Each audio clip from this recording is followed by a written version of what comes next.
Oh, good evening, everybody. What is going on? What's up, Satellite? Not a roguelike, numberless dread, Fury Fighter, 2-hit. Hi, everybody. Happy Thursday. Hope you're doing well. Sorry to keep you all waiting. It's been a week. It's been a day. A lot of stuff has been going on. It's been busy. It's been a lot. In a good way. In a good way. We actually we got a new refrigerator today. So there's been a lot of additional work based on that. But yeah. Nah, I'm good, Fury. I'm good. What's up, Cragger?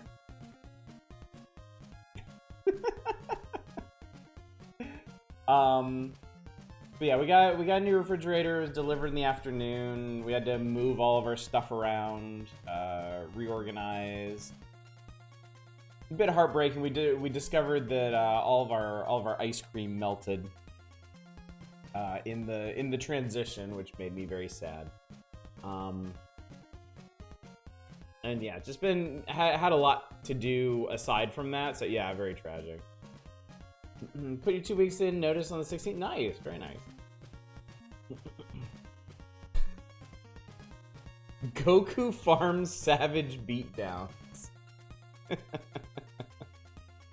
16th, 14th, 16th, 14th. Whichever it is, congratulations. You're making that ice cream your first priority. What's wrong with you? Well, we ate it. We ate what we could once it all melted. We ate what was left. So we tried to make the most of it at least. But yeah, aside from that, very nice new refrigerator. The one that came with this place, it was interesting.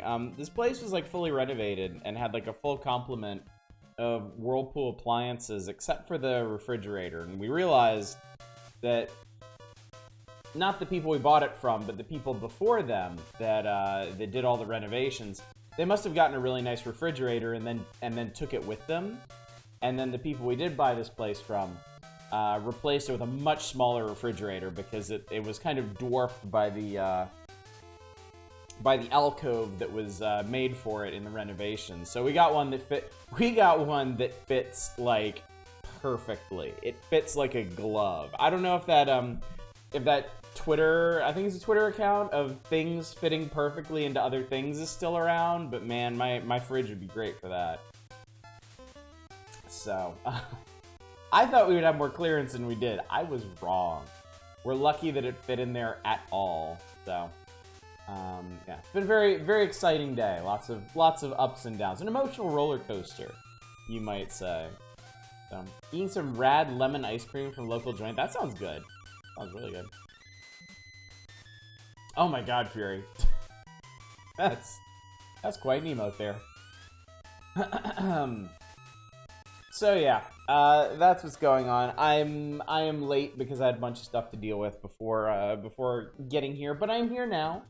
I am prepared, and we won't do too much rambling because I do want to get into Metroid 2, and there's some slow points in this game, so we'll have plenty of time to talk during if we need to. But yes, tonight, as a special Power Hours engagement, we're doing Metroid 2, better known as Metroid 2, aka Return of Samus.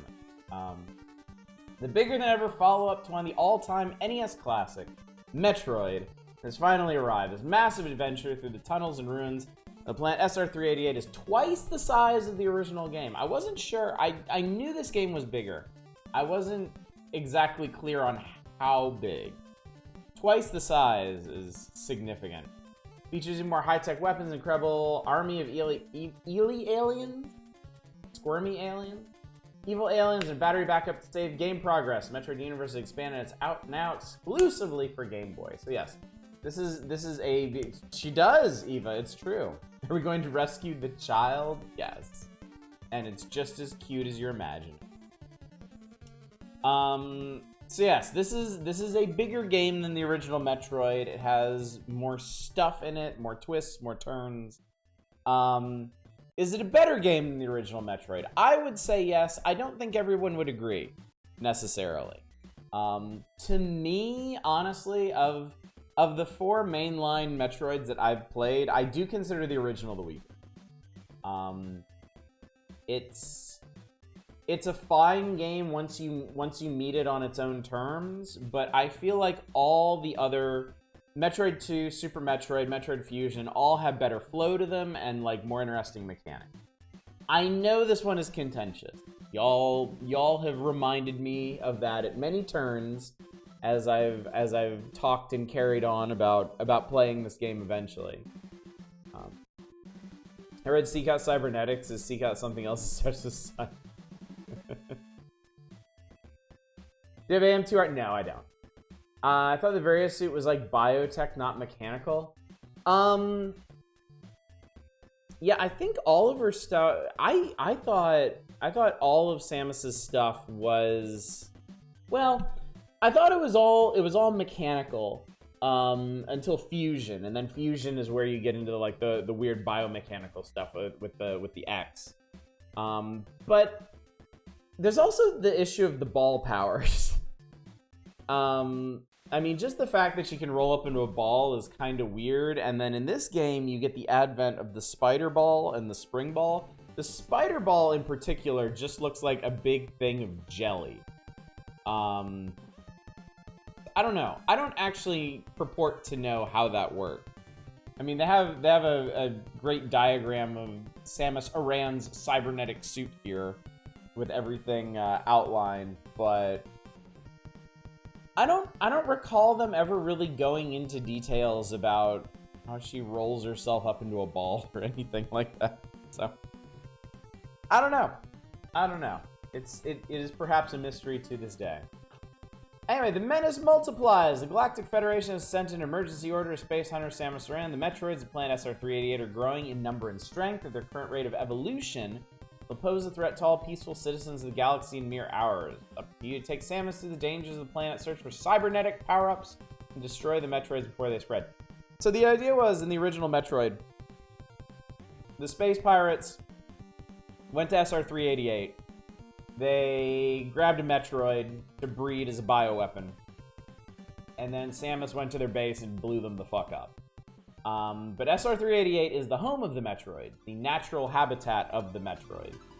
And this time we're going straight there to fucking genocide these things because they're making the government nervous. I always thought in ball form she turned into massive bioenergy or some shit. I could believe that. I could believe just about anything. Turns out the suit liquefies her and then puts her back together again when she gets out. The Samus that gets out is not the same one that went in. Oh, God. I love how dumb the space pirates are. I do too. I mean, one huge improvement over the original game this one has is you can save. You can save the game. Original Metroid either had to be done in one sitting or you need a password that preserved all of your power-ups and whatever the last elevator you took was. But I mean, it's also a game that can be beaten in, you know, like 2 or 3 hours. So. But yeah, there's a bunch of new powers in this one. You've got the old standbys: bomb, high jump, screw attack, various suit, ice beam, wave beam. But then they added a bunch of stuff: spider ball, spring ball, space jump. Yeah, space. I always forget. Screw attack was in the original. Space jump wasn't. Because I get those a little conflated in my head. But yeah, spider ball, spring ball, definitely new. Spazer and plasma are definitely new. Because in the original, you just had to flip between ice and wave. And you did that by finding them again. You didn't have a handy-dandy menu to just turn powers on and off. Space jump is new? Okay, cool. So here is the map of the planet, which is significantly large. Compared to the first or third games, this one is more linear. This one has discrete areas that you move through in sequence, and I don't think you ever backtrack to previous areas, ever. So in that respect, I think of all the Metroid games, all the main Metroid games, it is the most linear. Because it's basically 9 stages, as outlined here, if you want to look at it like that. And yeah, you literally can't move on to new areas because like the passages are flooded with acid. Everything is acid. And they don't clear out until you clear out a number of load-bearing Metroids, as it turns out. So.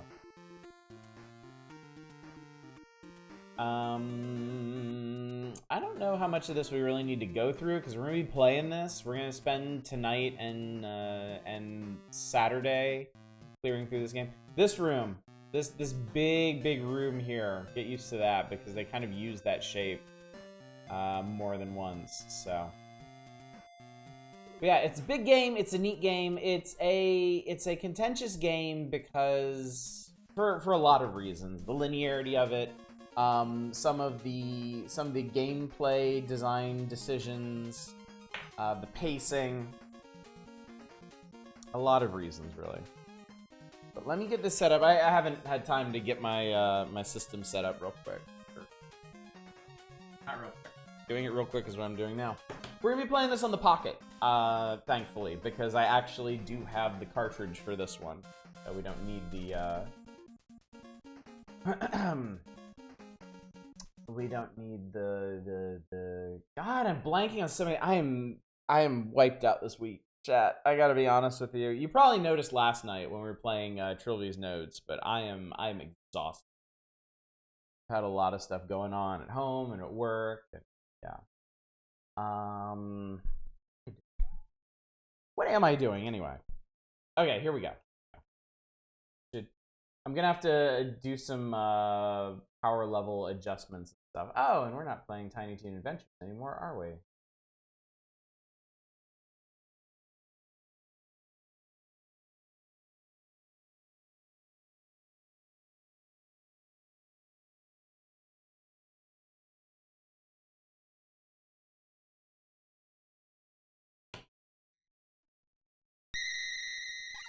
Christ, that's loud.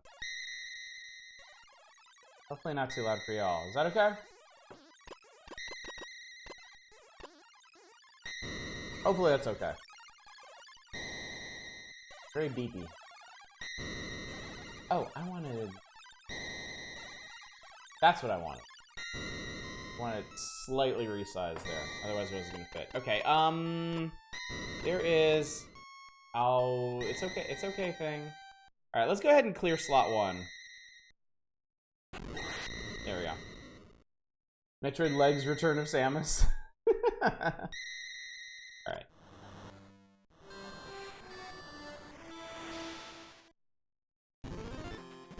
So just like the original game, there's no preamble, there's no intro. You're just here. You've got your ship that you can hop down into, which is neat. Walk around. Other games don't let you do that, do they? How are the sound levels? Is this too soft? Is it just right? Do I need it turned up? Gonna kill 29 Metroids, thanks. 39 actually. If you can believe it.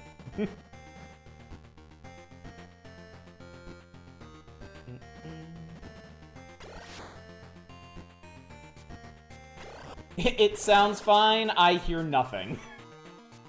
Manic, I will say you might want to look into something that can manage sound levels on your end, because you do seem to have issues pretty consistently with hearing what's going on. Sounds okay. I'll turn it up a little bit, but if people are generally saying it's okay, I don't want to do too much. Stream's consistently quieter than the other streams and videos I watch. That's interesting.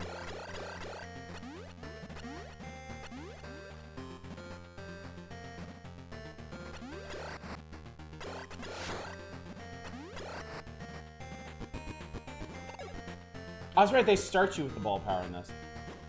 Generally double the volume on my computer for your streams. Huh. So that's like... That's interesting to me, because then it's like, is that something that I need to change, or...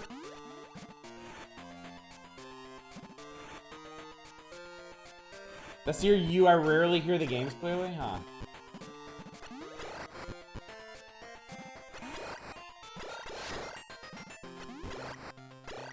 I mean, I don't think there's any way to know.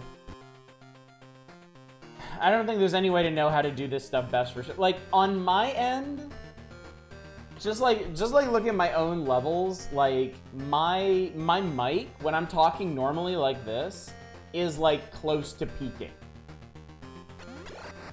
So I'm like, in OBS at least, I can't adjust the gain on this mic any further. So, and then I try to like, yeah, I try to adjust the gain to like similar levels as that. So,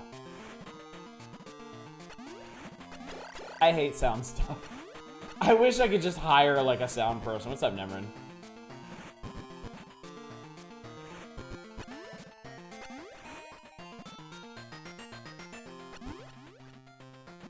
She's a bit quiet for you too, especially the games, but not significantly. Okay.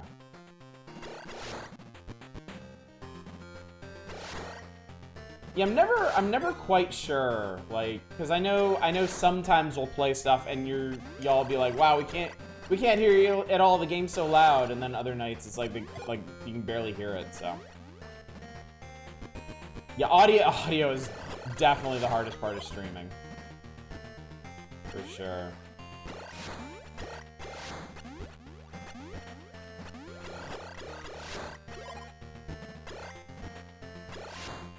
It just occurred to me, I hope I'm going the right way. I hope this is the way I'm supposed to go. This is not the game that sounds ducking at all. It sounds well balanced. Hi there, former pro audio engineer. I need to get somebody over. Oh, this is, okay. If you've never, I'm pretty sure everybody here knows Metroid 2. I'm pretty sure everybody is familiar with this game. But if you're not, the Metroids in this game are not normal. Like, the big thing about Metroid 2 is that the Metroids are evolving into, like, new forms. And that was an Alpha Metroid. It's weird. Like, it's weird to me that they're considered an evolution, because they're actually easier to kill than normal ones. Also, that was a load-bearing Metroid.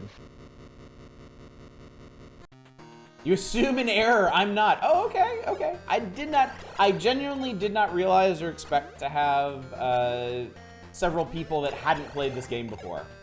So that's exciting, actually. There will be quite a few surprises in this. But yes, the Metroids that we're hunting are not normal. They are evolved forms. Not all evolutions result in more durable things. Just look at humans, quite squishy, much evolved. Humans are easier to kill than the average gorilla. It does kind of make sense in the context of this game, because the Alpha Metroids are kind of the first step in this new evolutionary chain for Metroids, and the shit they come up with later is really scary, so. Humans do have pointed sticks, though. Well, wait till you see what the Metroids come up with. New Metroids evolve because they're featured in other games. I never played this game. I don't? Okay. As far as I know, I don't think any of the evolved forms from this game show up in the other ones, except maybe the last one.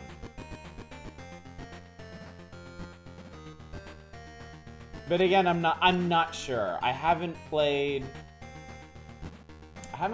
as much Metroid as some of the folks around here. Not point sticks growing out anywhere unless my doctor hasn't told me something important. So this is a save point. You press start to save on it, and then you keep going. Reminds me. Oh, by the way, this is pause. Pause just makes the screen pulsate. And select switches your weapon modes from normal to missile. There's no map in this game. There's no built-in map. There's no status screen to show you what powers you have or anything like that. So in that sense, it's still very much like the original Metroid. Build Gorilla's pinnacle of primate evolution. Now, if we had come through here earlier, before I iced that Metroid, there would be acid in these pools. And this passage would be full of acid. So that earthquake, once we blew up the Metroid, cleared all that acid out. Argue average middle schooler would say that humans do in fact have 0.6 growing out of them, at least the males. From a certain point of view. A certain point of view?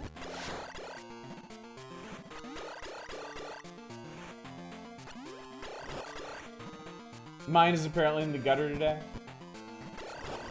Nothing wrong with that. A clean mind is an uncreative mind. That's what I always say. Sometimes. I knew you would say that. That is acid, I believe. That is definitely acid. Acid is fast acting in this one.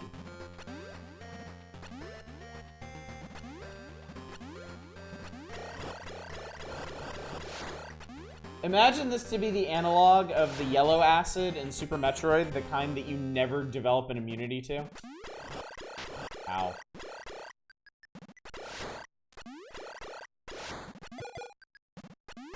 Ask your doctor for fast-acting acid today. Not gonna lie, this game always creeped me out. What's up, Shadows? Me too. Me too. I still... And hopefully this will come through while I'm playing it. I still consider this probably the most atmospheric of the Metroid game. And a big part of that is that they were bold enough to use a lot of like silence and dead space to build atmosphere, which I think is part of why a lot of people feel it's kind of boring.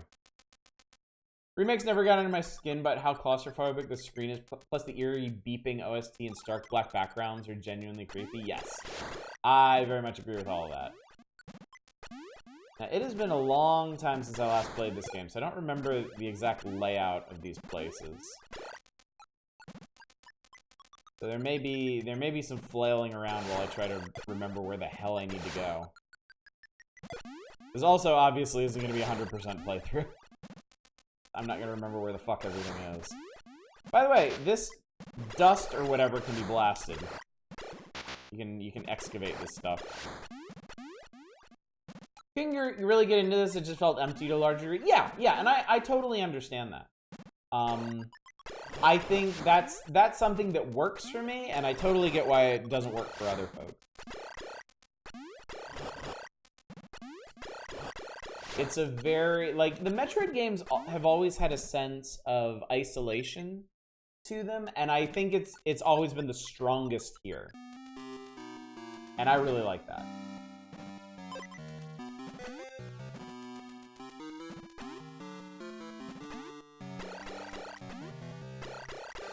It's also in a lot of ways the most alien feeling, just because of some of the choices made in it. Like, this is a really weird soundtrack for this. Oh, I need bombs. Fuck. I don't remember where bombs are. Fine, eventually. Game just makes me feel out of my depth in a lot of ways. The other Metroids never did. Yes, I very much agree with that. Definitely.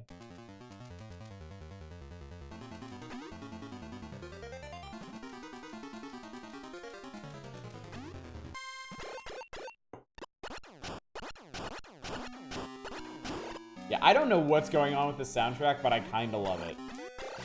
There are bombs. And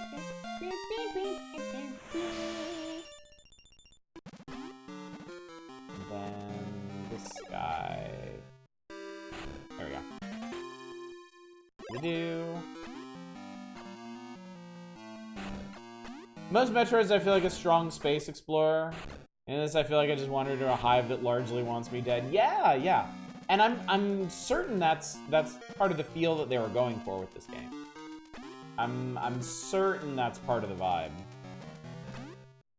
That's exactly what you're doing. You're going into very hostile territory, arguably more hostile than like the Space Pirate base. Now remix the Metroid, you got an item song at the oh right, I need to blow that up again. The Zelda, you got an item song and see what happens. That could be really cool. Yay, tank.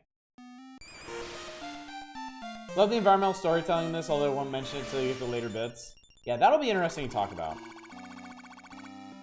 There are... Oh, God.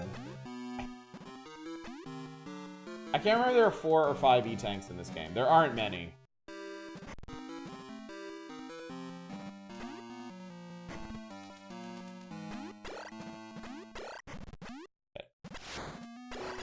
There we go. Boo.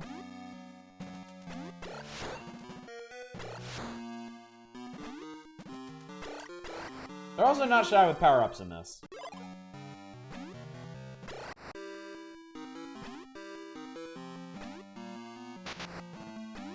I'm trying to remember. I think maybe you can...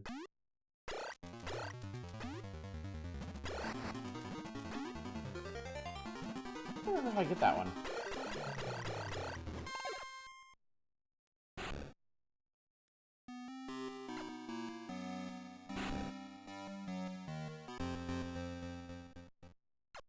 Oh, that's how. That's the spider ball.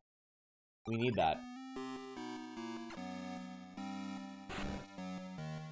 Can you bomb jump in this one? I don't think you can.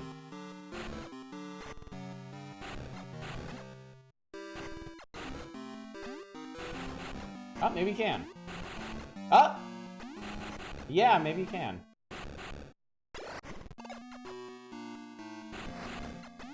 Oh, it's not gonna work here because you blow up the block below you.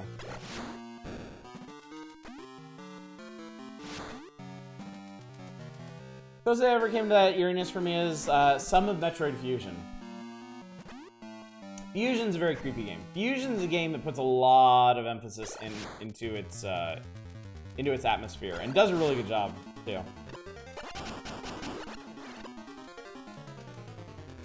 Some of Dead Space had the same isolated, stuck in a place that's perpetually out of my depth and watch me dead vibe. Ice Beam already.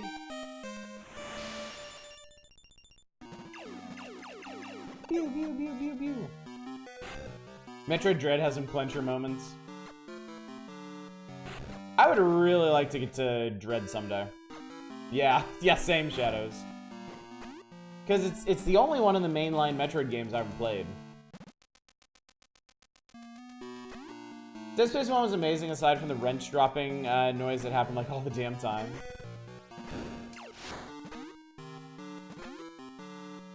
Dead Space 1 was a really good game all the way through.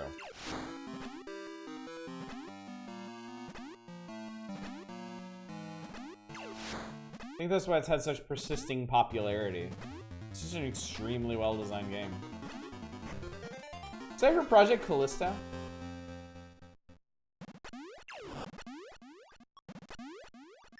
Now, if I remember correctly, this is the other side of that big room we...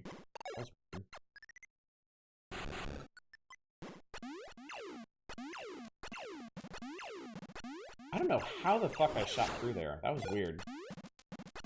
Uh-oh. Metroid hatched. I like Dead Space, man, does it repeat the monster claws in the vent scare a lot? It does. Yeah, it definitely does. Well, it says the Dead Space devs doing a new game. Oh.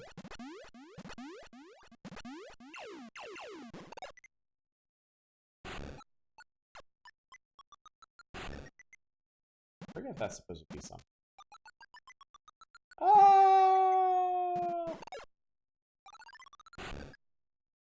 See if I remember how to get through here. Aha! Spider Ball!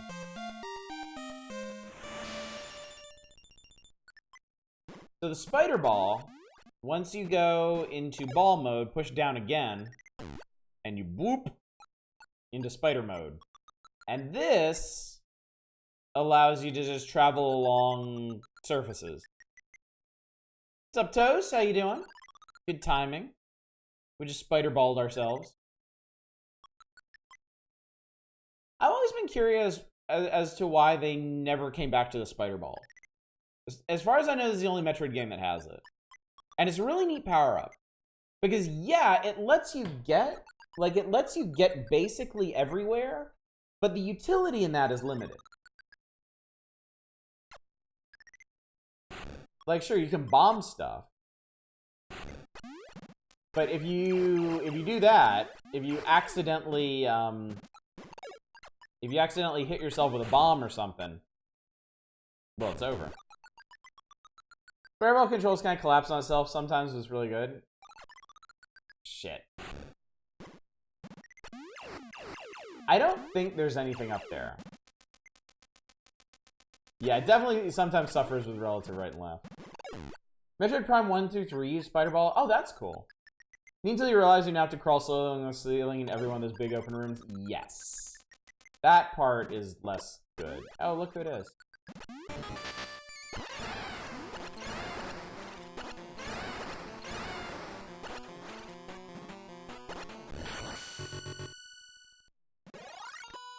Prime had Spider Ball rails.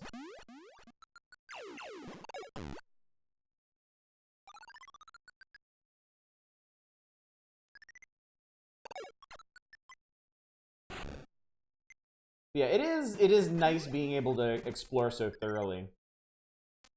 Badges are vanishing? That happens sometimes with Twitch. I think, if I remember correctly, I think you can make that work, but if we want to keep going, I think we gotta take a long way here. Finding Metroids in this always made my jump out of my skin. Yeah. Again, you mentioned the claustrophobic aspect of the screen. I do think that is a big component of it. Because everything seems so zoomed in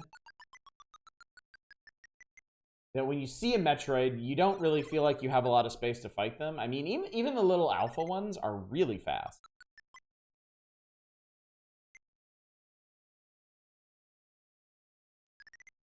Yeah, it's definitely uses a design choice here.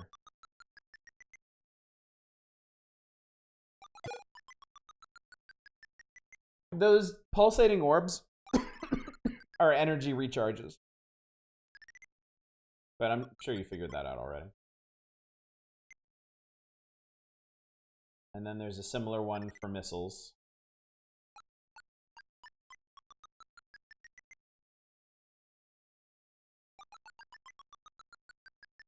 There's a reason to do this, and I forget what it is.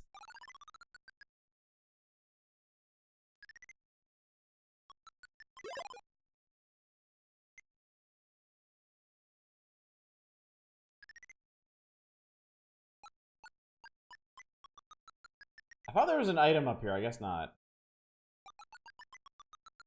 Oh, wait. I saw something that looks itemy.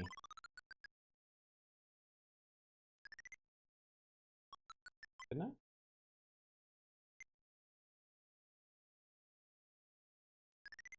What the hell? Oh, shit. Pushed the wrong button.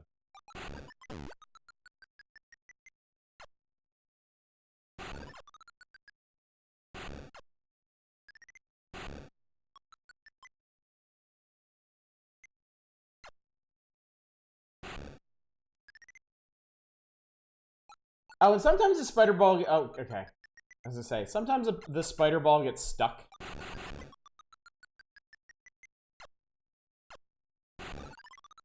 Like that. That was... Yeah, I see a space up there, but... I don't know. That might not be how you get to it. Anyway. Ow.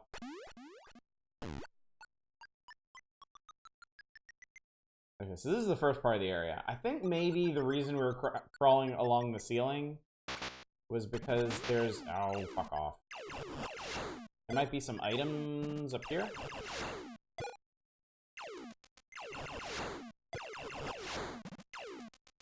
Aha! Aha. This is where we want to... Or maybe this... Oh yeah, definitely. Okay, so here's another kind of weird thing about this game. That is definitely a drawback. It definitely makes this a bit weaker than other Metroid games. They tend to repeat areas. Like, a lot of the areas in this game they use more than once, and it can make it a little tricky to remember exactly what you've explored so far. Glad that alongside remakes, Nintendo is not bad about trying to preserve the OG versions. Mostly. Well, I would say Zero Mission is a better experience than Metroid 1. I think both the remakes are fundamentally different feeling experiences to you. Was that also a problem? Oh god, yeah, it was a huge problem with Metroid 1, yeah. In fact, Metroid 1, I think they did that on purpose in a lot of places. I think they copied locations on purpose just to make it more disorienting. Okay, and then this is the other side of this place, so. I want to go pick up that one missile pack that was like... It's on the other side of here, I think.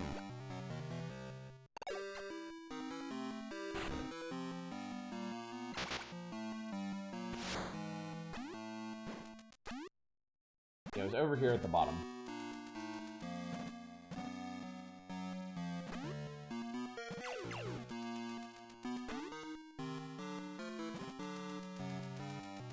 Wait, no, that's where bombs were. Maybe it was at the top? No. I remember where it is. I remember now. It was through here. Thinking about the spider balls, it kind of warps the level design around itself. That is very true, yes. That is quite true. Because once you realize that players can just like... Oh, I didn't want to call it now. Yeah, once you realize that players can crawl their way all the way around the periphery of your level, you have to expect that. And like, you have to consider that like, anything that players can get above, they can get into.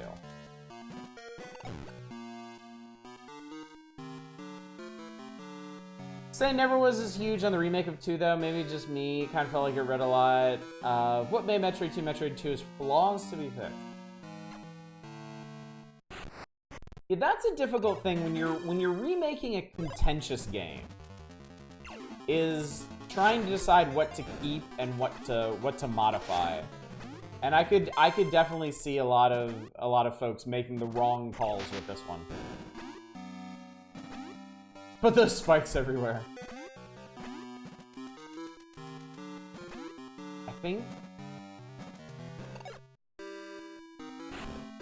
we're maybe good in this section of the level, maybe? Forget how many Metroids were in this part, but we'll know we're done here when the earthquake starts again. Surest sign.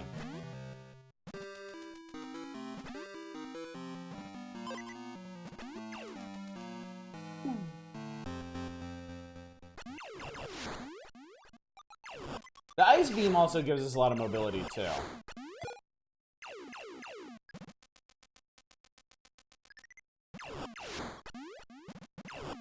Allows us to make platforms wherever we want. That's one of the weird things. I guess you could consider it one of the weird things about this game.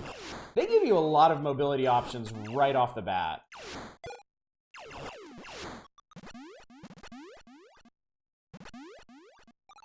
Paul saying Metroid work as a radar? I don't believe it does. I think it's just telling you how many are in the area.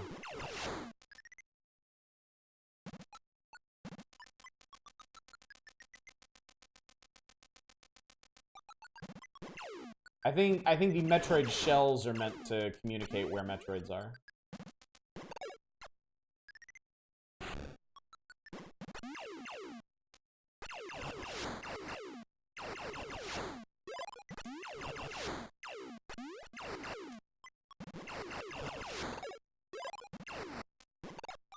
I didn't need to do that.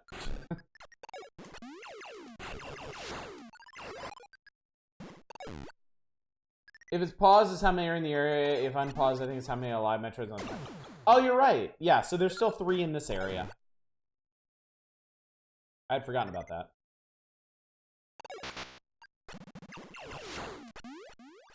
Oh, there's a whole area up here. Up here. Okay, looks like it's shortcut back and energy recharge.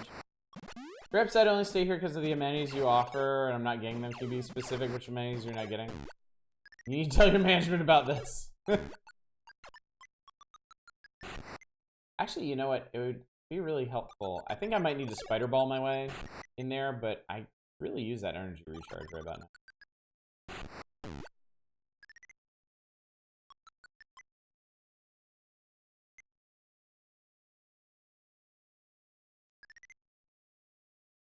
There we go. Yeah, I needed that.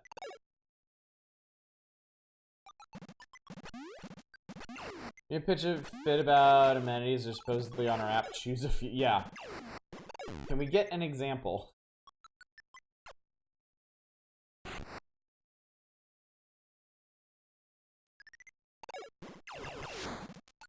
Yay, everybody loves excavation.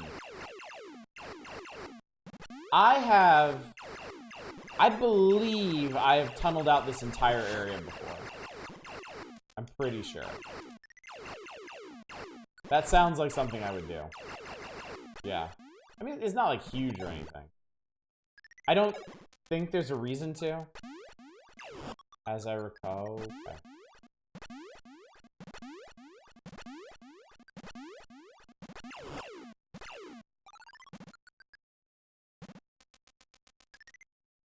Something you can only get away with in this era where design was a little looser, more organic. True.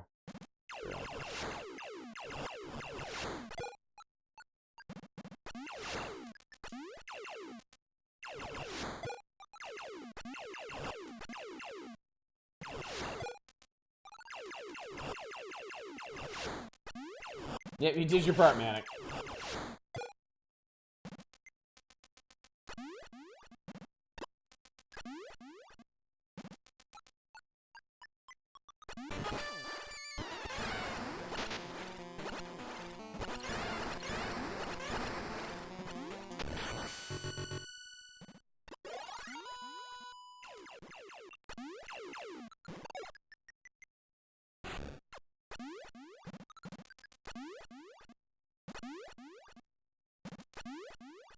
Oh, this stuff. I forgot to mention this stuff. This stuff hurts you, but you can blast it out.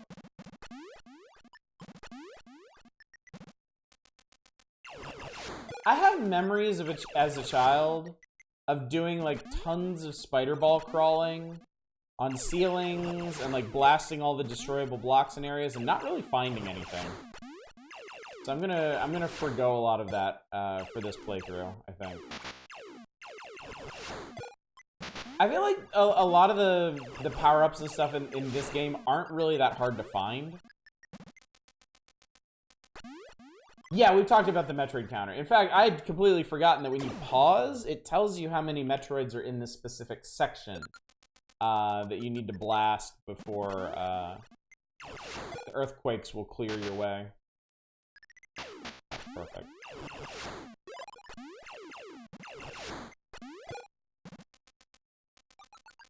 This is another one of those cases where they kind of just repeat areas. I think there are 3 Alpha Metroids down here, and all the rooms you fight them in are the same. Just like, okay, sure.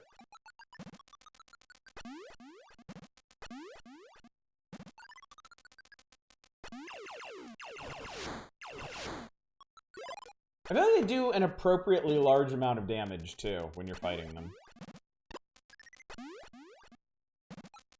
Like, you can't really just, like, damage boost through them or anything like that. Oh, there he is.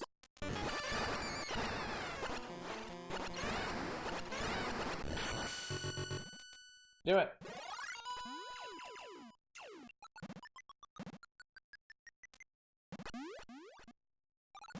Yep, there we go.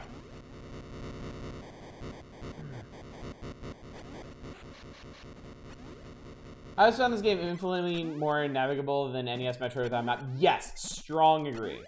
Strong agree. I think by far the original Metroid has the worst map.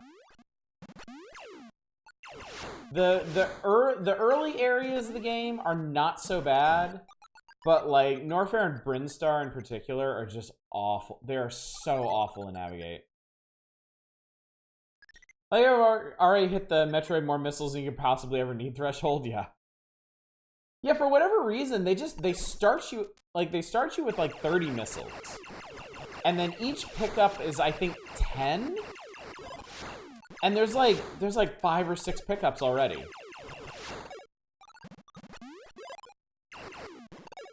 Like, you stay way ahead of the missile curve in this game.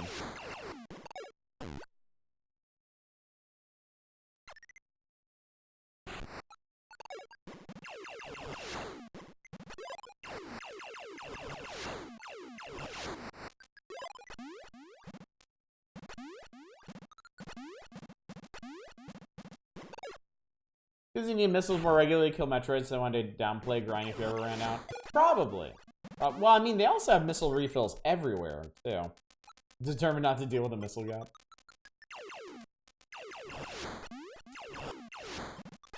So it seems like they were afraid of the problem and then just, like, provided multiple solutions to it, which I'm not going to complain about. It's nice having missiles if you just want to use them.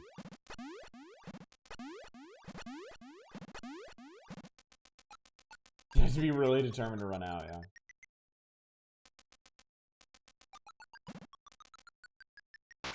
Ow. Ow. Ow. Guess I really should have refilled on energy. That makes me want to replay Prime. I need to play the Prime game someday. I've only played a bit of the first one. Also never picked up Dread. Yeah, I'm definitely more interested in playing Metroid Dread, but I do want to do the Prime game someday. Alright, so this acid is cleared out.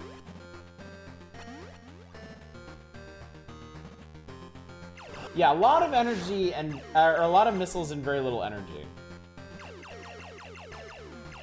So in a way, I guess you could say that this is a more offense-minded Metroid than they tend to be.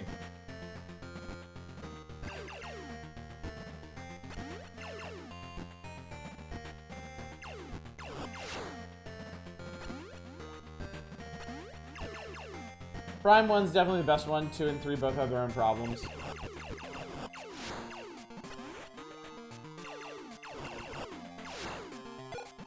Tedious elements? That's a shame.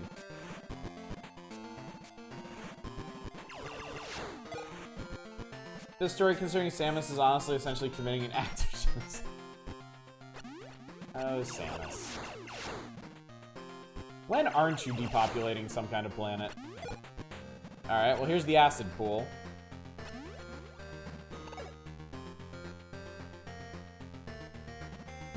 Despite its linearity, I really like the way this game is laid out.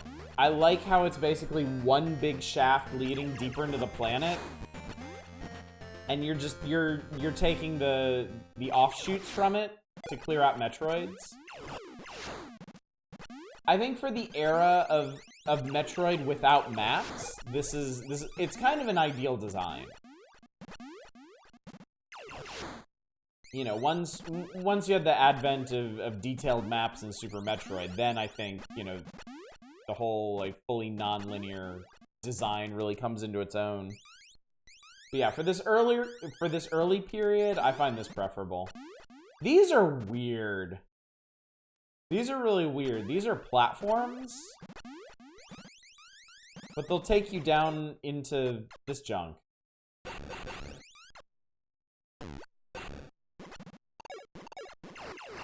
They're kind of glitchy.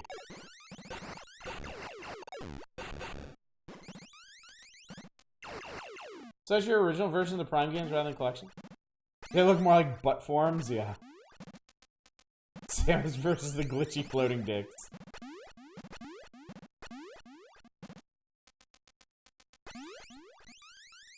And motion controls the first two definitely made them a bit easier.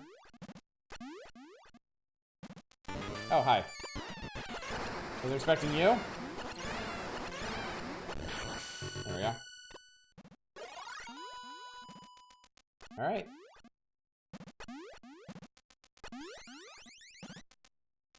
How many are in this area? 7! Alright, so we got some serious Metroid hunting to do around here.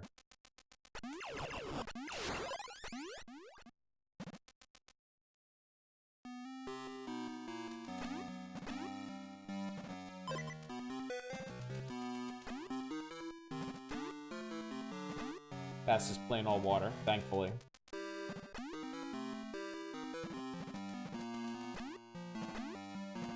I forgot there were foreground elements in this one. So, oh shit, these things. Oh, these things suck. Take a bunch of damage too. So I was always one of those people who love motion controls for aiming. I do too. Like, I still think Resident Evil 4 on the Wii is probably the best version of that game. Motion controls have their place. I think the issue with motion controls is that a lot of companies and designers went way too hard into motion controls when they were in vogue. There are games that really benefit from motion controls, and there are games that do not. And unfortunately, during the reign of the Wii, it was just like everything had to have motion controls, whether it called for them or not. RE4 for VR seemed pretty amazing. I mean, RE4 for VR will never, like, it can never appeal to me the same way because it would make me motion sick. I can't do it. Shit, I can't reach that. I would love to. I can't. Piss red.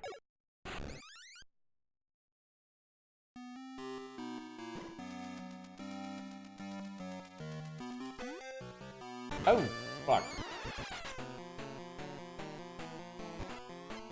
I was expecting an item! Not fucking Metroid.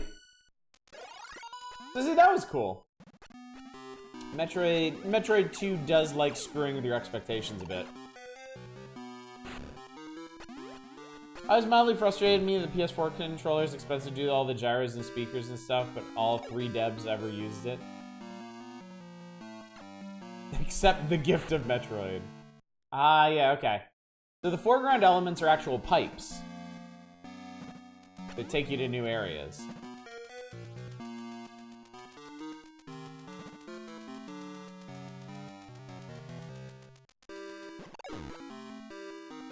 Of course, there's something here too.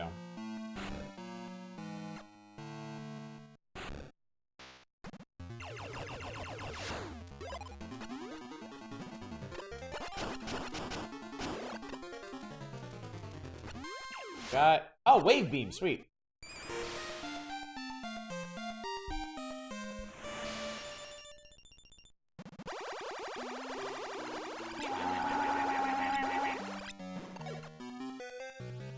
That's interesting with both Metroid 2 remakes actually is trying to see the devs interpret what all this random stuff even is.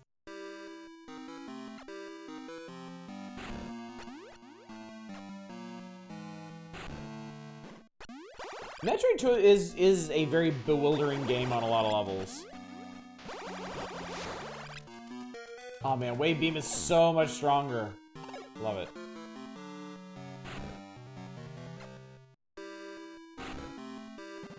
I need to be a bit careful here because I don't want to die. Already low on energy.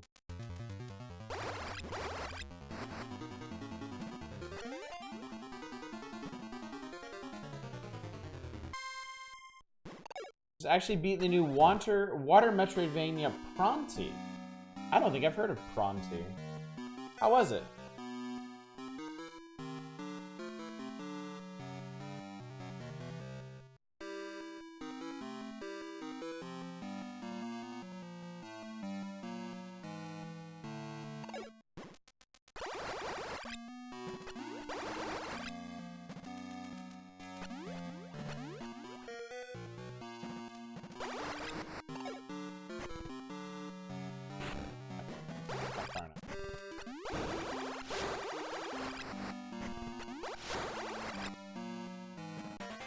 So these are apparently just the missile rooms.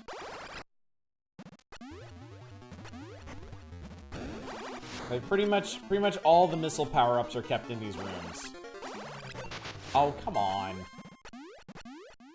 Gameplay was pretty nice. Had the "we are not a team with English as our first language" feel though. That's exactly what you mean.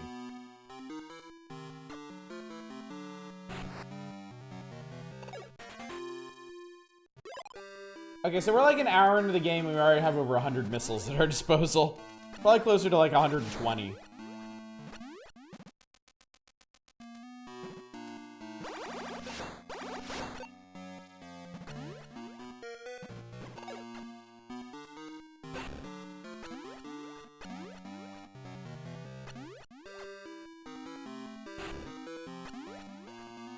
They didn't want you to get stuck over there somehow. You said it like it's a bad thing. Just making an observation. Just observing the embarrassment of missiles that we are being delivered. Okay. So we definitely want that. If I can remember how I get to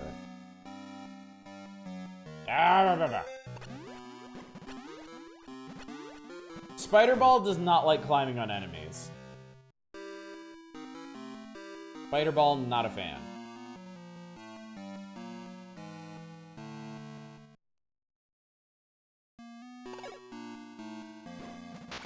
Ow.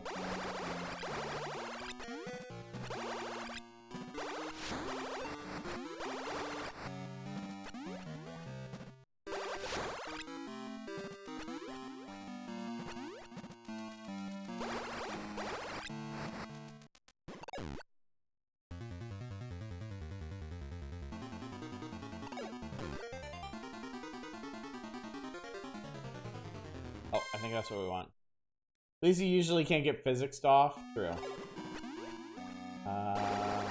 Here we go.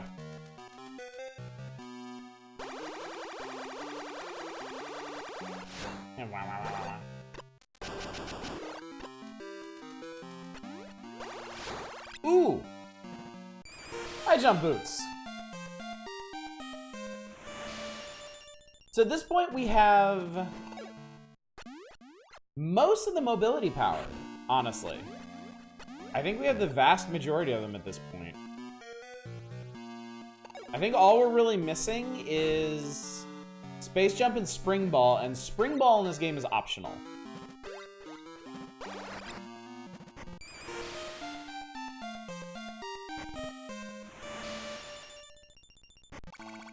Yay, free healing. I guess there are 5 E-Tanks in this game. I guess.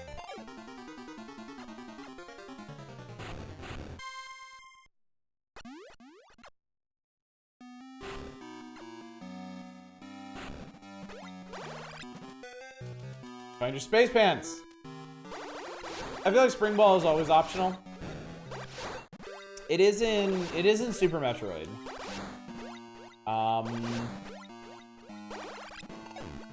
And I don't actually remember if it's in Fusion.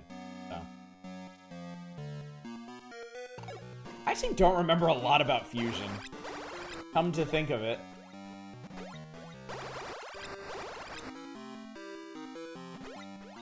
It has been a very, very long time since I last played Fusion. Choo, choo, choo, choo. Choo, choo, choo, choo.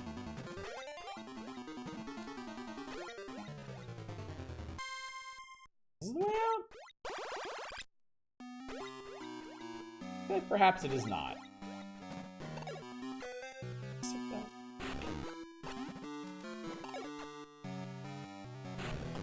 There we go. Remember SAX and Nightmare and that's about it? Yeah, same. Same.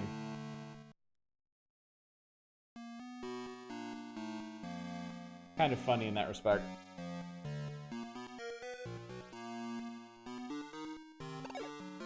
Alright, so I guess that means there's another way to get that.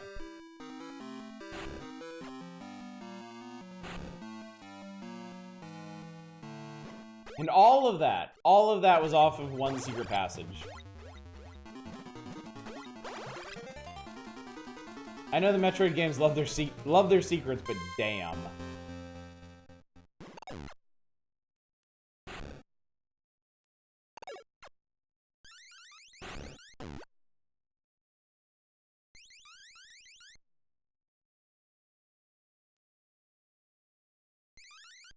And the mobility power-ups, we must be near the end game, right? Well, see, that's the... I forgot about these things. I don't even know what the fuck they are. That's the funny thing about this game, is that your progress isn't gated by your powers. It's gated by your mission. Like, we can only move on to the next area when we kill 6 more Metroids.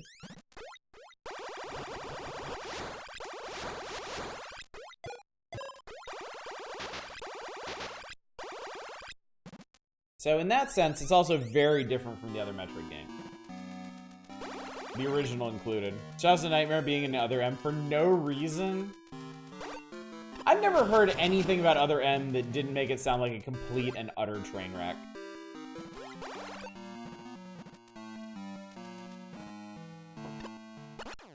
I completely forgot this guy existed.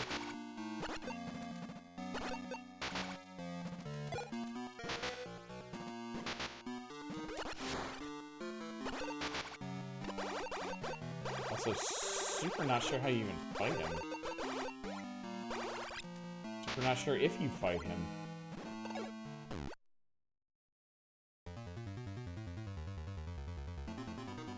Not sure that game had redeeming qualities. Is it bombs? Actually. Oh, you're right. Yeah, it's bombs.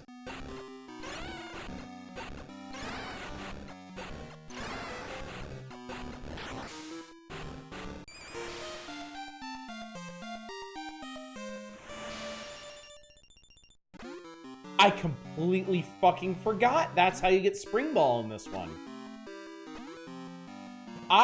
My God, I was thinking about how you got Spring Ball in Super Metroid. Holy shit, dude. And yeah, you need it to get out of here. Because you gotta spring up in here and stick to the wall. I forgot Metroid 2 had a non-Metroid boss. Yeah, you and me both. Wow, I'm kind of surprised at how much I've forgotten about this game. I typed a word backwards without realizing it recently. Give me that big energy. Big energy. Oh, fuck. Oh, fucking... No way. Shit.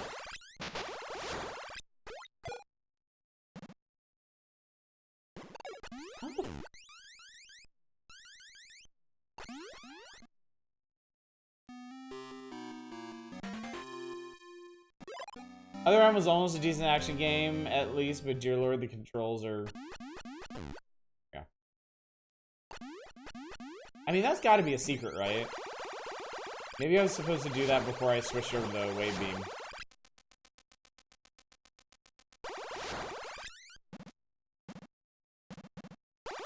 It can't be that important, whatever it is. Trust me, you don't want to make your 3D action game controls exclusively with a D-pad. Oh, okay. So, so they just don't want us doing that. Okay. All right, we'll go back through the middle. I need to save anyway. Pancake enemies are my favorite. They're kind of cute, aren't they? It's like somebody squished out a Dragon Quest slime with a rolling pin.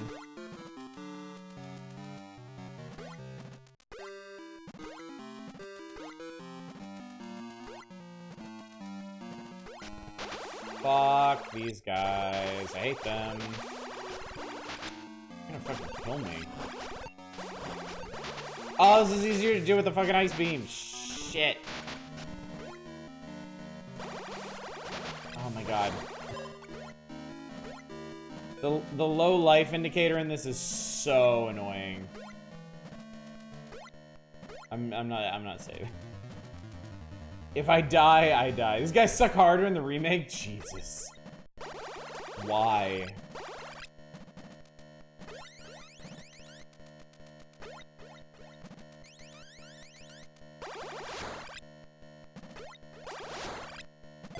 There we go. I have spent huge swaths of this game listening to that low health indicator, and it drives me insane. Not my friend. Alright, so this dumps you out up higher. I wonder if that means there's something up here.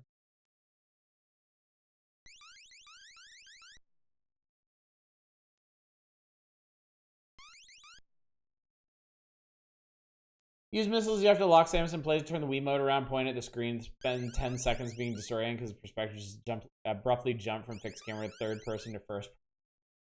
Yeah, it sounds pretty awful. Pretty awful. Oh, this is what I wanted to get up to. This area. Alright, I think this is where we want to be. I think this is what I was hoping to find. Because there's a Metroid up here. That one, specifically. There we go. And, of course, I jumped headfirst into a spike. Ooh! I see something down there. That is... What is... Wait, what the hell? How do I get that?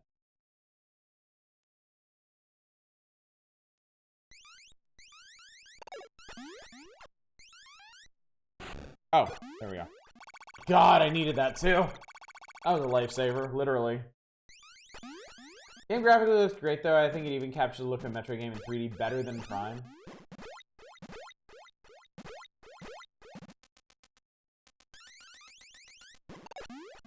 We had to come up here to find that guy.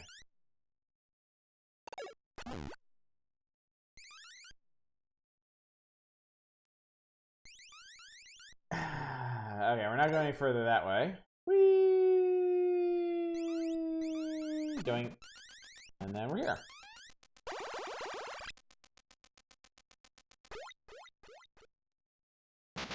Ow.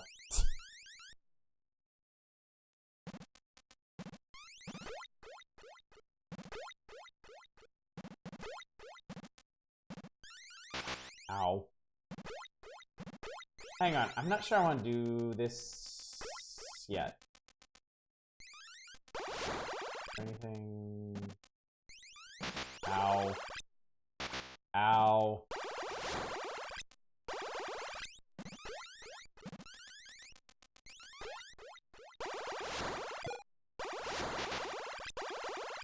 Oh, we made it to the Metroid rooms. Samus, you haven't had orders not to almost die from lava, so good luck with that.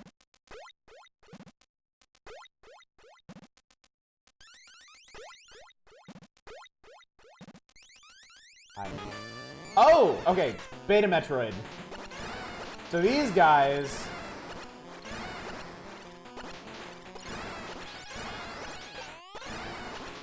These guys have some kind of electrical attack. And also take twice as many missiles.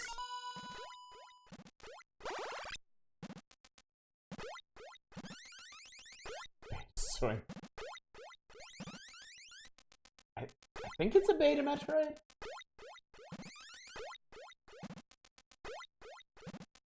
I think it's out. God. Yeah, I think it is. How many more do we need? Four more.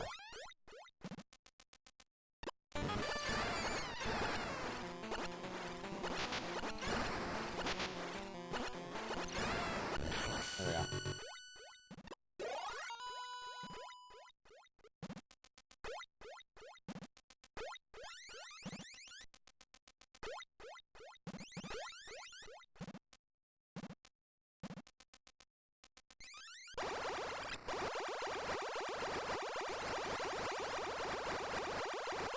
Well, that's fun.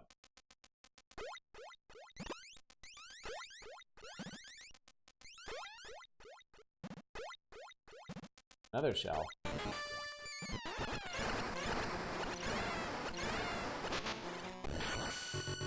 Ha.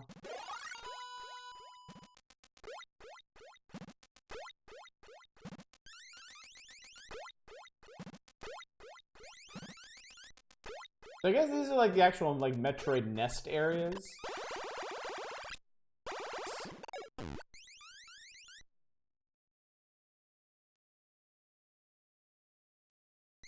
Okay, what is the point of this room?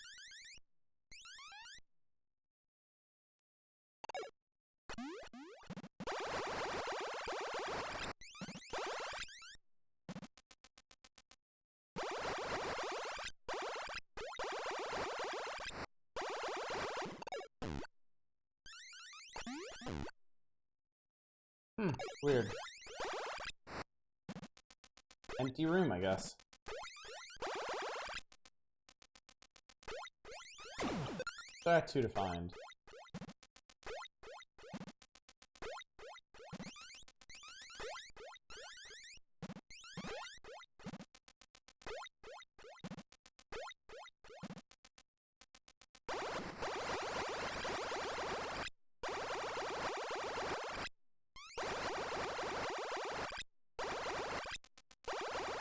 Again, I don't think there's any reason to excavate through here. Other than just gain access. I don't think.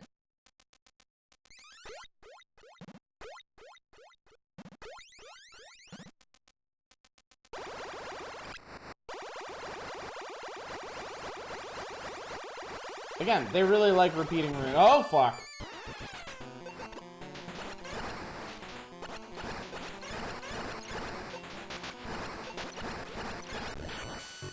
You can't just hit those anywhere either. You gotta hit them in the eyes. Their lower parts are immune. Oh, that's awfully nice of them. So there's one more somewhere. Maybe in that underwater area. Hopefully. If it's not there, I'm not sure where it might be.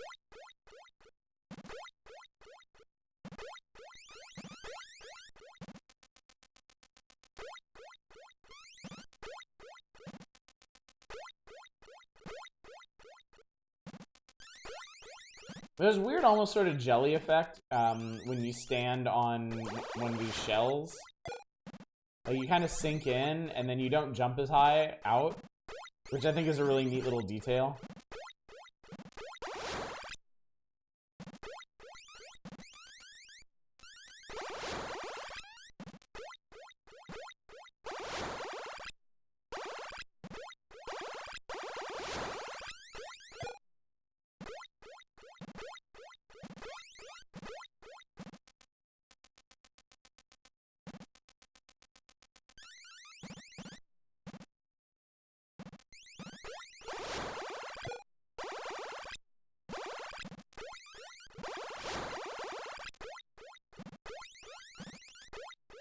Yep, here's a shell.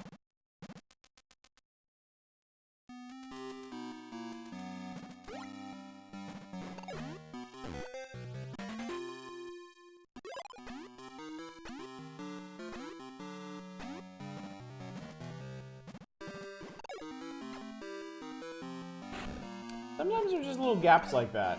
They don't really do anything. Just kind of exist. Yeah! Boom! There we go.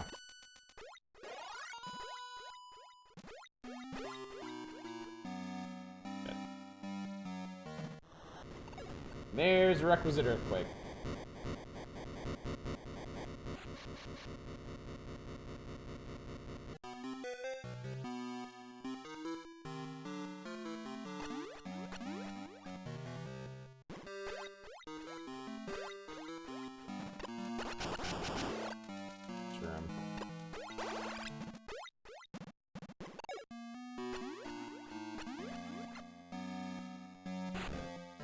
I don't remember already doing this. Oh, what the fuck?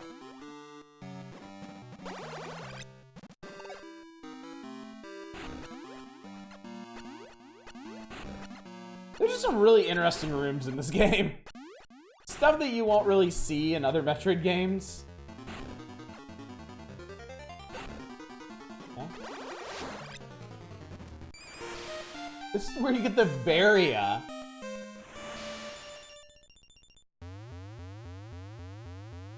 New sprite. Check us out. We're all big and burly now. And the Varia spider ball looks different and weird.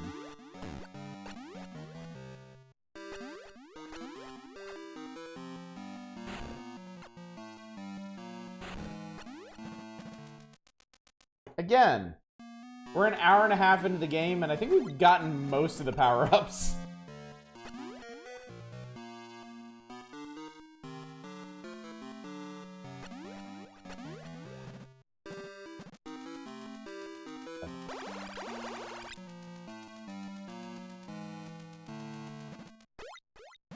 But we've only taken out, like, a quarter, between a quarter and a third of the Metroids in the game.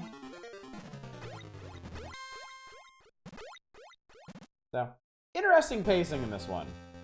Very interesting pacing.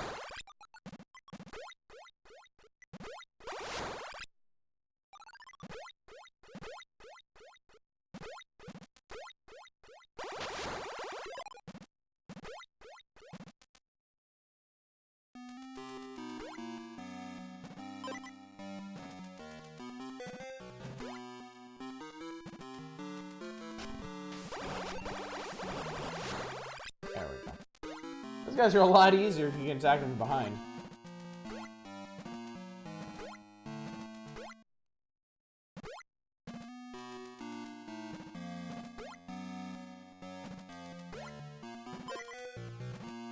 Save twice. I don't care. Save as many times as I want. Go back and save again. Ah, fucker. What do I get for fighting really badly? Damage.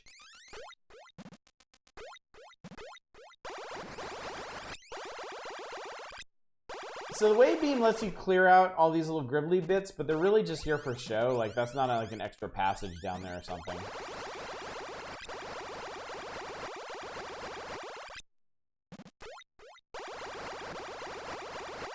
These particular penis monsters.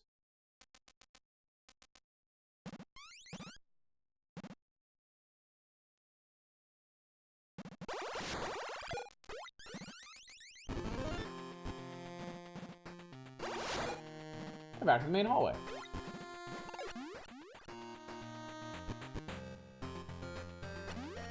And we can descend even further now.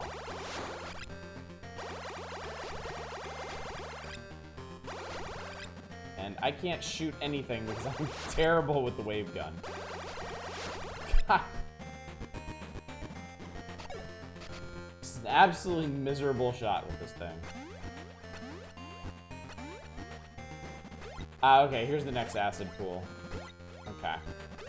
No, okay.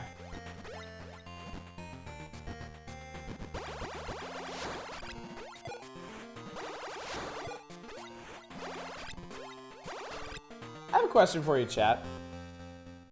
Something this... Oh, this is neat area. Something this game has kind of been making me think about. What do you think is the Metroidvania, for you, personally? What is the Metroidvania with the best atmosphere?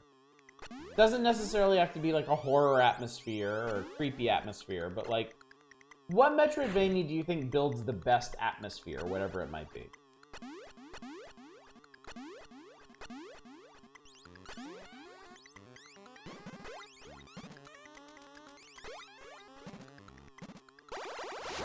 I don't know what the fuck those are. Axiom Verge? Ori? Wait, no. Sorry, no takebacks. Hollow Knight? I was definitely thinking about Hollow Knight. Axiom Verge or Hollow Knight? I think for me, it's probably Hollow Knight or Blasphemous. I do really like the world of Blasphemous. Cave Story's up there. Cave Story is just a joy to play.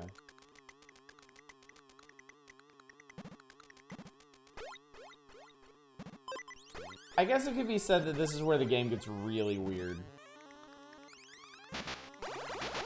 Ow, ow, ow, ow, ow. Because now we're standing on potatoes. Listening to some seriously high concept music here. Zamir's Samus huge. Samus got the Varia suit. Samus is now buff as shit. There are 10 Metroids in this section. And I think most of them are going to turn to beta Metroids.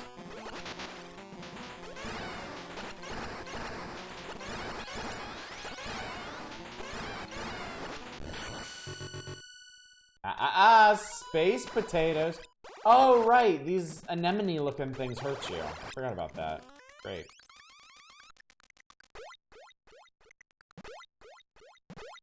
She does take up a lot of screen space. True. We were talking about that a bit. It seems to be an intentional design decision in this to make the action really, really zoomed in and like kind of claustrophobic.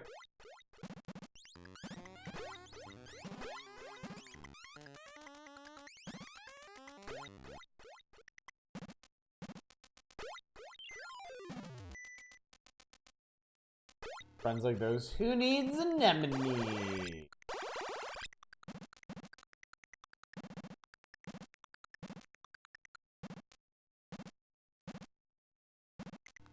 I'm a little concerned I'm gonna get lost in this particular place.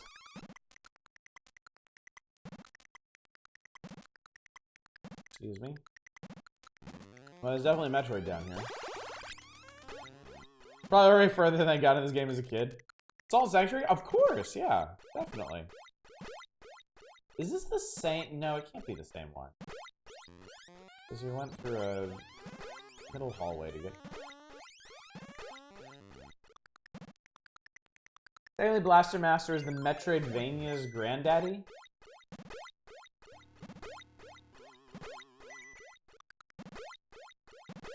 Yeah, I can see that.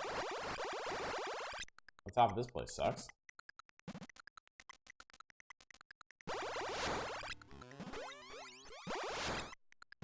I really don't remember how this place is put together.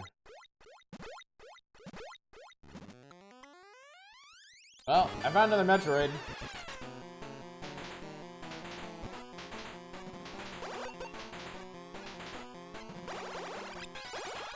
Oh, that's right. You have to go up through the shell on this one.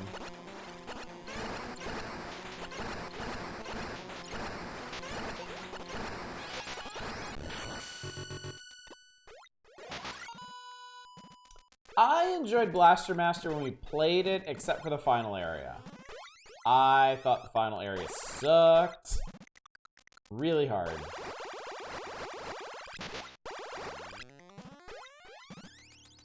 The final area of Blaster Master sucked so hard. Oh, this is interesting. The final area of Blaster Master sucked so hard for me, it became one of those games that I feel like most people who talk it up haven't actually beaten it.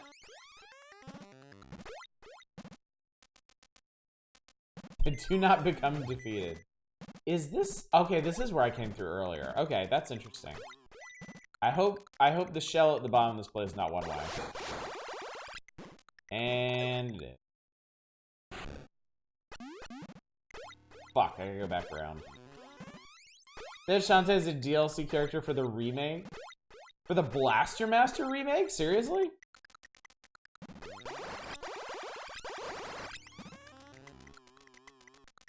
Interesting choice.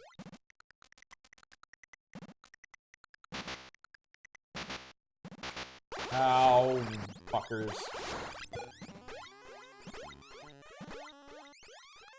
Well, I guess maybe it's worth climbing all the way to the top of this place, see if there's anything there. Oh, there might be. Oh, there is. Oh, okay.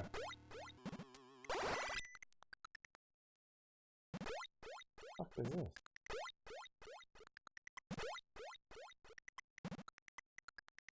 I would say the damage sound effect in this game maybe just hurt too much. It's really jarring. It's like, meh, meh. Like, you have fucked up, my friend. Oh, God, wait. Oh, God, I gotta clear this shit out. I didn't realize this was, like, bubble material.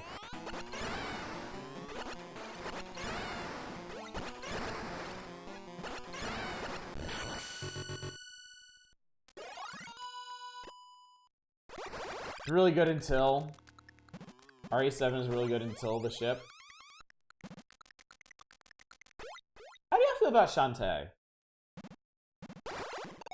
Ah, Shantae. I've only played Risky's Revenge, and it's good. It's alright. But I'm not the biggest fan. I know some people really like Shantae. And I guess I don't really see it. Very horny artist, though. I mean, I feel like that's just kind of standard operating procedure for a lot of games these days. Shantae is powered by thirst.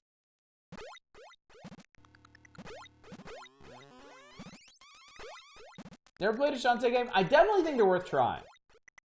Like I enjoyed Risky's Revenge. I thought it was fun. Definitely not one of my favorite Metroidvanias or anything, but I think it's solid.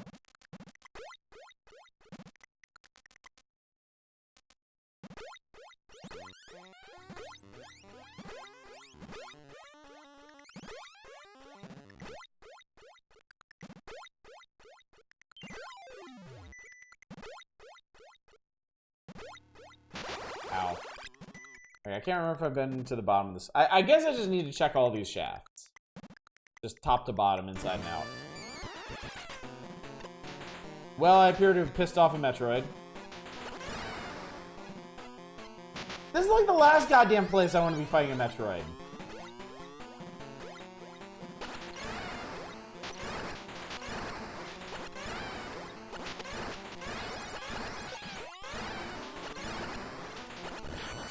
Jesus Christ. Why is the quarry free? I can just install it right now? That's a really good question. That's the new game from the oh fuck. What's that game called? The Midnight Pictures devs, what's the really good game they made? Before that. Until Dawn? That's what it's called, right? Until Dawn?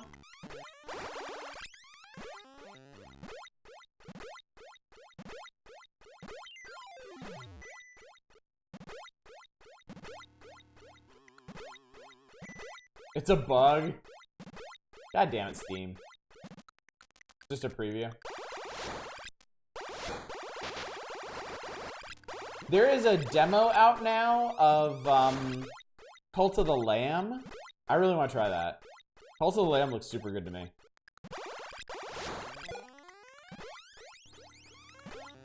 I think I want to keep going this way. Okay, this is where I fought that Metroid. All the Devolver games today look good? Yes. Yes, they did. What was it? Plucky Squire? I definitely want to play that. That game looks amazing to me. Devolver games look better than most of the rest of Showcase me. Devolver is one of my favorite publishers, like bar none. I love Devolver. I don't love all their games, but I love the effort that they put into all their games. Plucky Squire and Skate Story. Okay, so that's the way I went. I don't want to go that way. I want to go this way. One Piece Odyssey for well, I'm excited for One Piece Odyssey anyway. My family and I are huge One Piece fans. I'm really hoping that. What the fuck is this?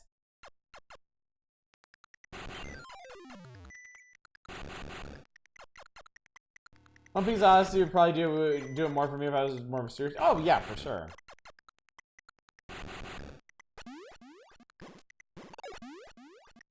I think it's kind of hard to expect like anime series games to have much appeal outside of series fans. I guess we're done with this shaft area. I don't know. Feels wrong somehow. It's like I missed something. Missed something. Is this way I came in? I think it is. I like Jeff calling him Monkey DeLuffy. One Piece Odyssey, that game where Naruto uses manga? No. No, I'm not reading that.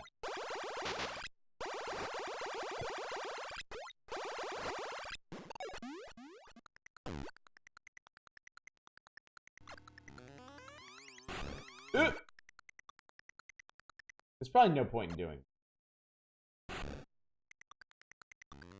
Ah! Oh, is this where... Wait, is this where I came in? It's actually called that. I think it would have caught on. Wait, is this where I came in?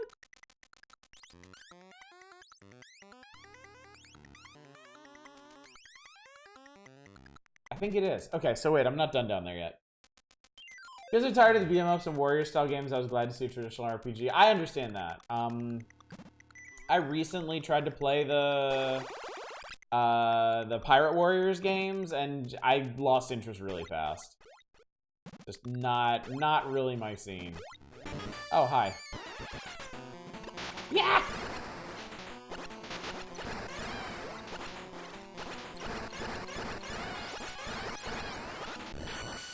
Curious what the next Dragon Ball game is going to be. I still need to snag Kakarot. That's a good question.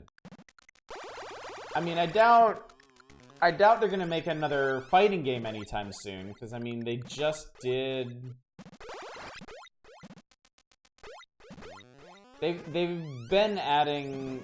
still been adding characters to the current what, Dragon Ball Warriors or whatever. I can't remember the name of the current one.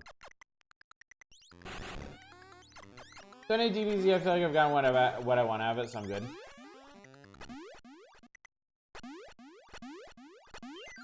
Only so much a game could do to make how repetitive Z's arcs for me. Well, I mean, it's not Z anymore. Like, they've moved way past Z at this point. It's, oh, that's great. Thank you. Never seen a shortcut that just spits you out on top of spikes. Okay, so we're not actually done here yet. We still got 5 to go. Okay, so the current one's Fighter Z. Okay. Doing a Gundam Musa.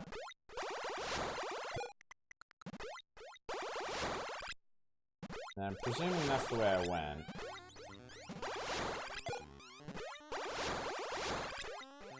Really appreciating all the energy, guys. Boy, I hope there's 5 Metroids up here.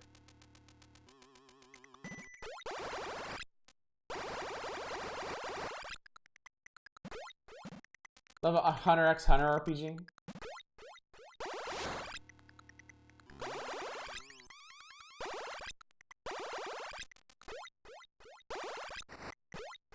There's a new One Piece movie coming out this year, and it's a real shame that it's not going to come out while my family and I are going to be in Japan. I would have loved to take my kids to see it. Detective Conan is a point-and-click adventure. That would work. Well, I shouldn't pay attention to that. What the shit?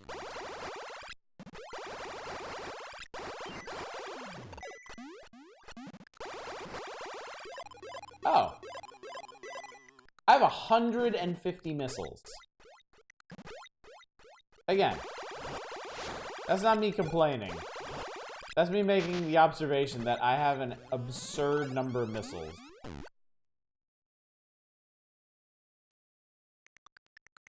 Lost Judgment is filling a need for a GTO game that you never knew you had. Boy, GTO was a long time ago for me. Come to think of it.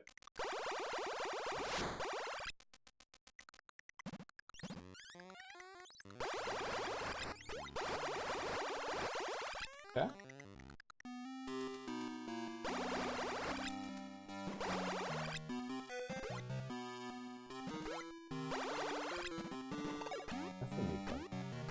GTO ass sub-stores going with the club advisor stuff, and I love it. Ooh!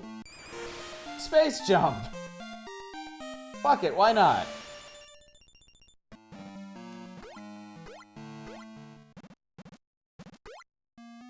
Greedfall 2, huh? That's interesting.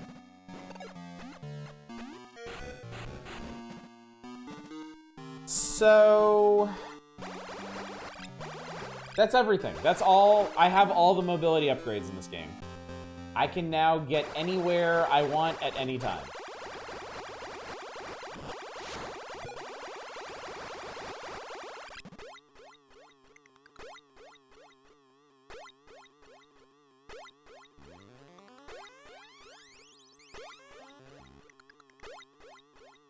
I like Spider's games has his knack for making jank charming.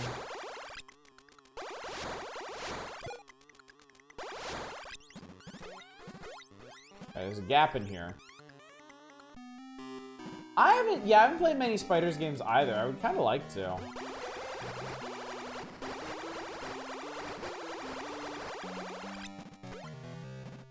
Okay. Vampire's pretty good. I have that one. Somebody gifted me that one. Good play it sometime. Fuck this place. Never had it.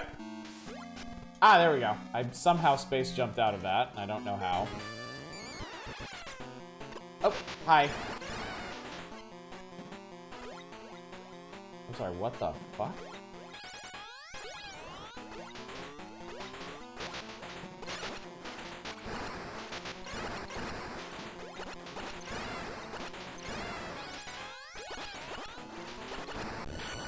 Jesus Christ. Oh, that's you, Fury. Yes, and Battletech.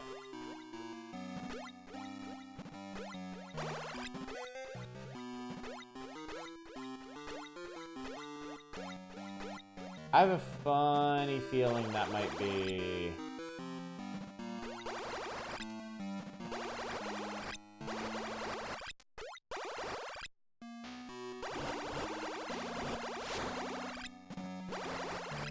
Currently just throwing myself the brick wall nose Cuphead. I beat Grim Matchstick last night. Don't know, I only played Cuphead that one night that I streamed it. I've not actually played it since then. That was a while ago, too. Okay, so wait, there's an exit that way. What is that this way? You can play more Tales of Zillia, but not gonna lie, feeling burnout now. In here. Another Metroid, cool.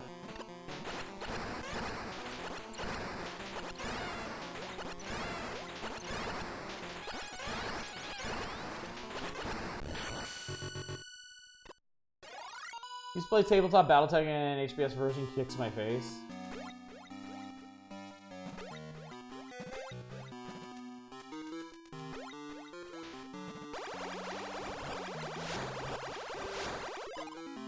When Moo people play, I'm gonna make a clan Tech Lance.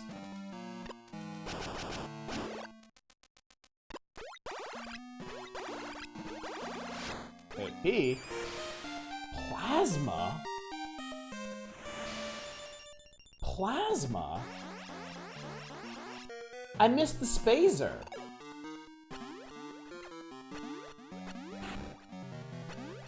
How the hell did I miss the Spazer?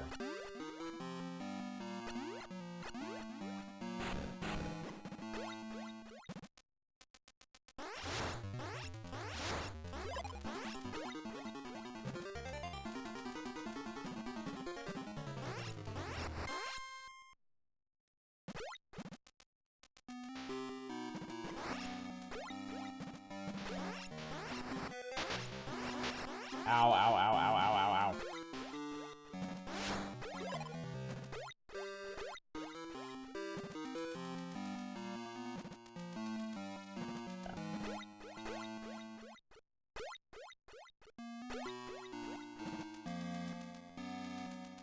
They fix a lot of issues with Battletech when they put out the Flashpoint DLC.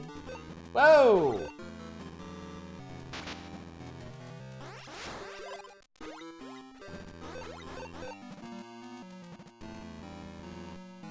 A weird ass enemy.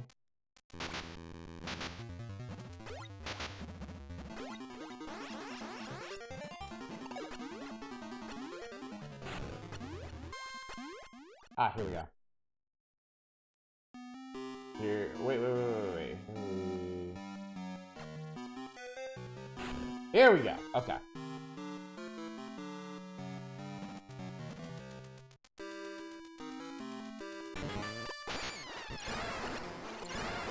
These guys are so quaint now.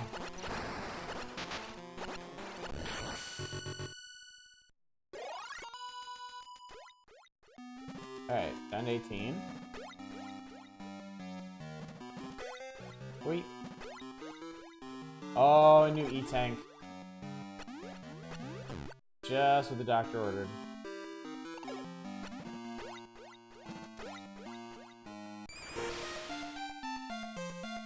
But if I missed the Spazer, I'm concerned I might have missed an E-Tank, too.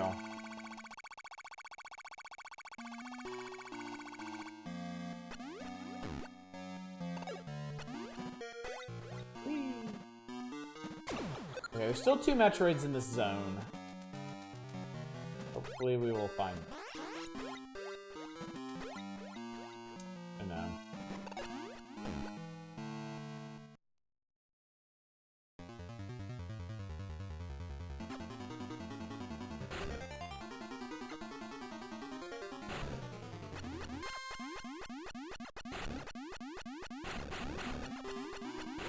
what the hell is this?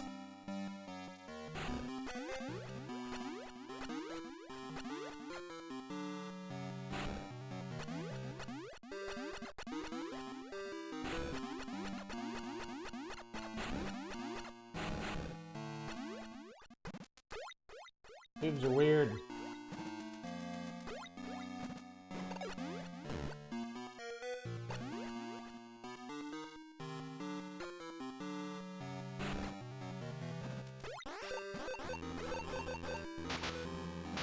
It's annoying me. Whack.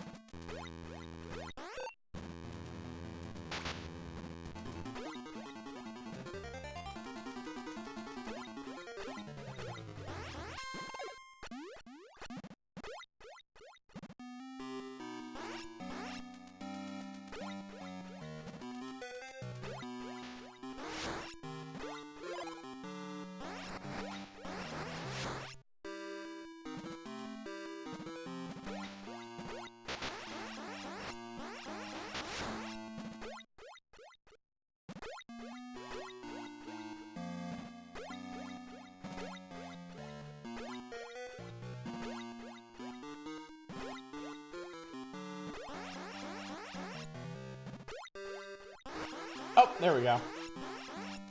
Gotta be some way in there. Ah, I see it. There we go.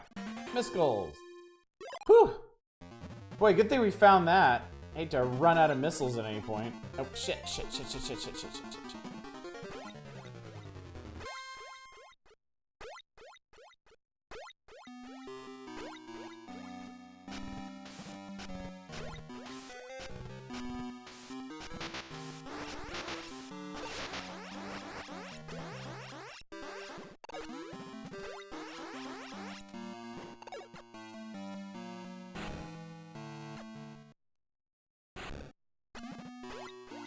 Important sale I found on PlayStation: Wheel of Fortune and Jeopardy. Cursed. Utterly cursed.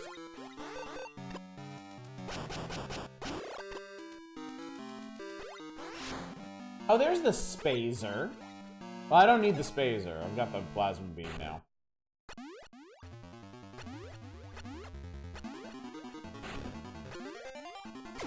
There's only 2 in this area.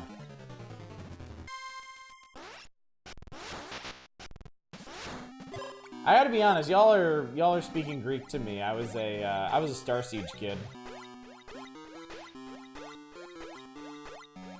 I played the off-brand mech games.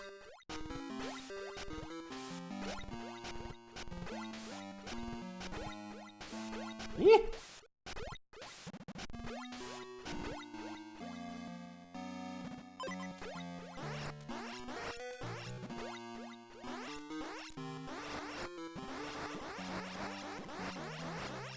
The Shazbot. Nope. I should probably just spider ball up the side instead of doing this, but whatever. Alright. There's still a lot of real estate out here. I'm sorry, what?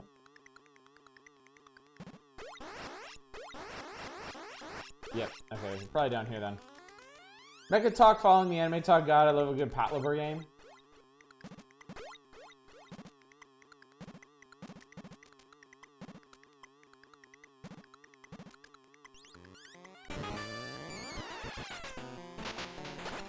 None of you played any mech games, really?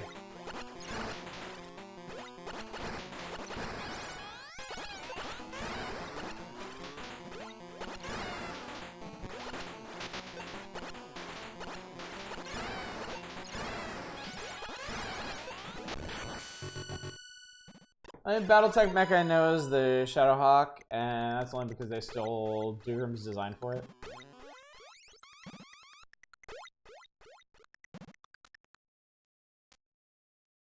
I don't know, mecha game with on-foot adventure game sections, maybe?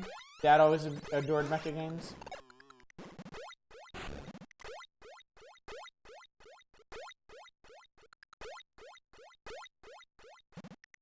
Super don't recommend the SNES Battletech game. It's not very good. I remember the feature on that one. Oh, that's gonna be fun to check out, isn't it? Can't wait to get to that in the magazine. Now, what the fuck are these?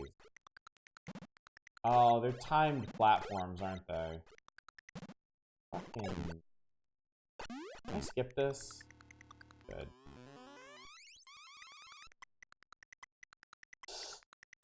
Okay,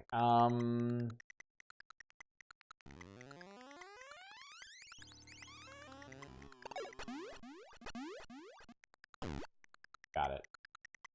Nailed it!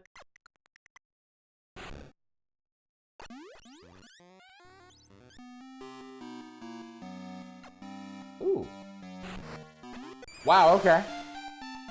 I will definitely take another E-Tank.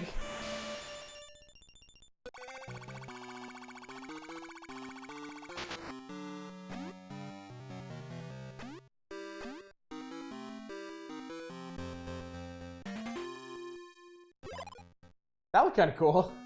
I grabbed it before the screen had fully faded in.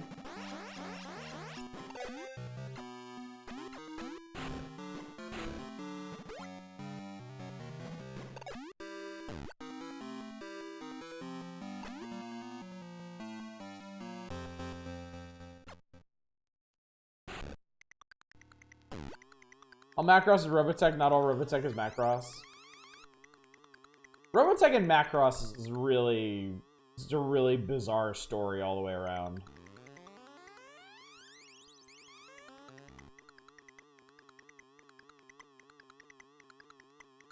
Weird shit.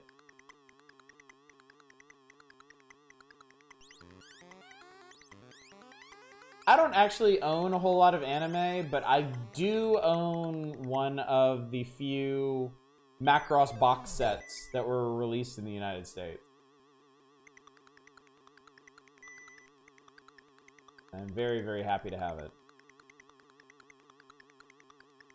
I always massively preferred Macross over Robotech. I watched Robotech when I was a kid, and I was like, oh, this is cool. And then when I got my Macross box set and watched it, I was like, holy shit. It's like so much better.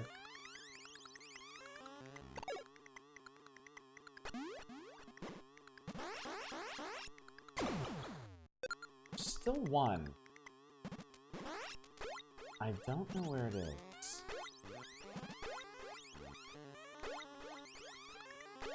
Is it hiding up here? Oh, shit. I thought Macross Protoculture was more interesting.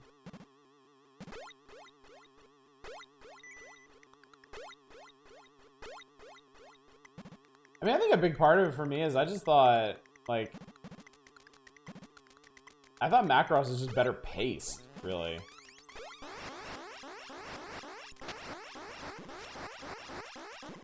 This is much happier with the way it was paced. Okay, yeah, I've been in here. Shit.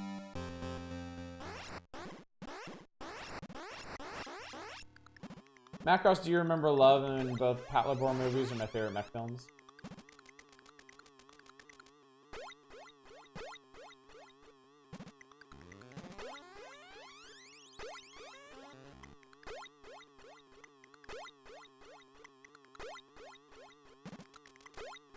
Pacing is a huge thing for me in anime. Which I know is, as a One Piece fan, is kind of a ridiculous thing to say, but...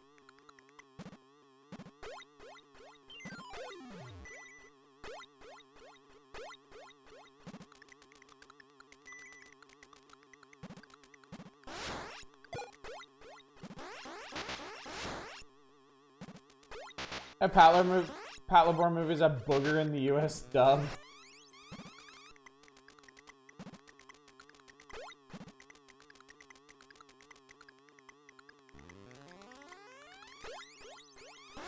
Uh-oh. I'm down a Metroid and I don't know where it is.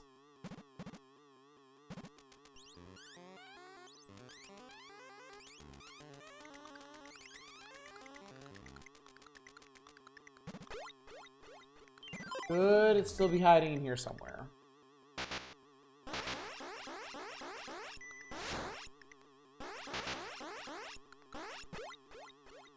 Suppose anything's possible.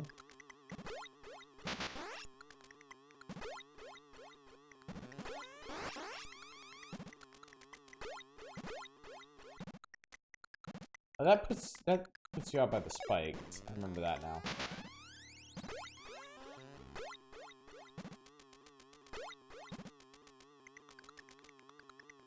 Once I moved in, I have permission to get the Zoids wild models I'm missing, which includes the Death Rex. I'm usually gonna show that beast on. Death Rex, pretty great name, honestly.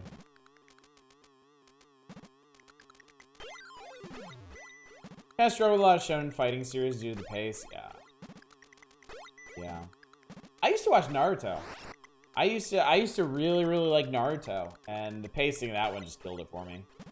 I couldn't handle it anymore.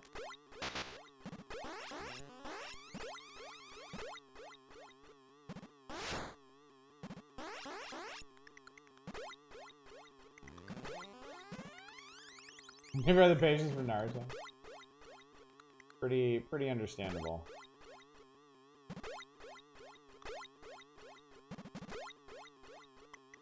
There's something up there. Hang on, there's something up here. I hope this is it. I hope it's not just a secret item. I hope it's fucking Metroid. I can blow it up. Yes! Oh, yes! I did it.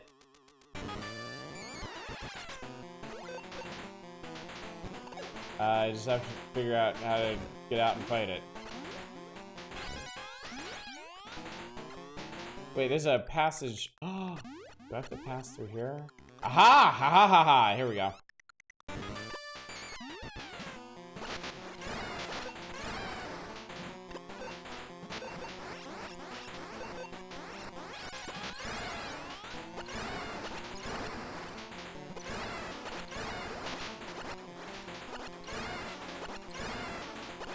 There we go.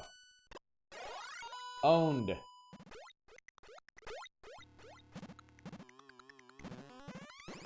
There's our earthquake. All right, let's go.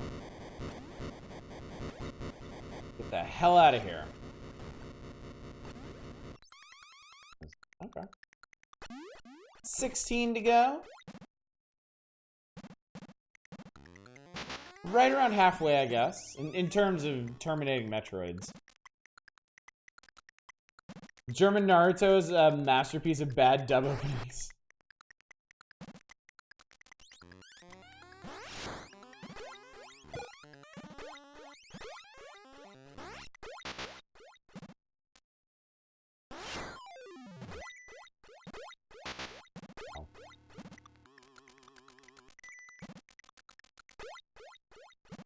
Our friend is super into Battle Operation 2, even though it's technically a gacha game. I mean, I'm into gacha games. I would never recommend them to anybody, but I have a soft spot in my heart for them.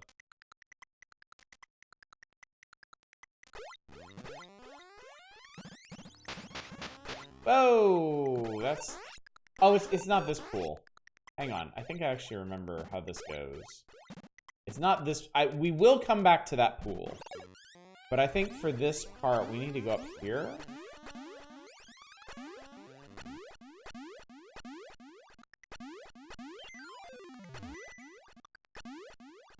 I just soft spot in his wallet. I don't spend on him.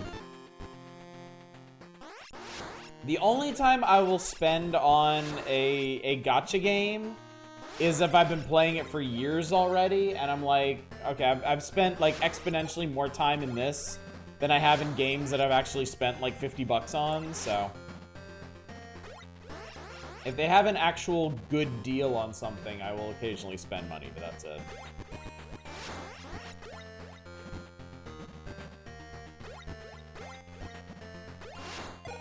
Alright, here we go.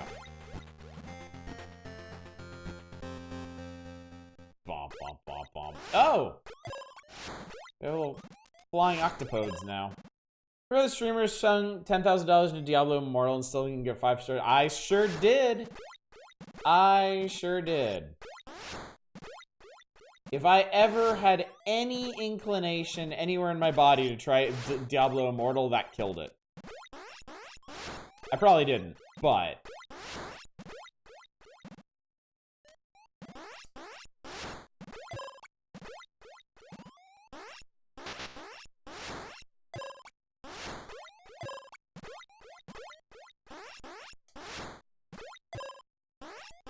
Sounds like Activision Blizzard suck as a company. Yeah. Almost. Almost. The only gacha game I play right now is Star Wars Galaxy of Heroes. I used to play King of Fighters All-Stars, but the monetization scheme in that one just got unbearable for me, which is a shame, because I really, really loved that game. I loved that game as long as it was still reasonable to get new characters.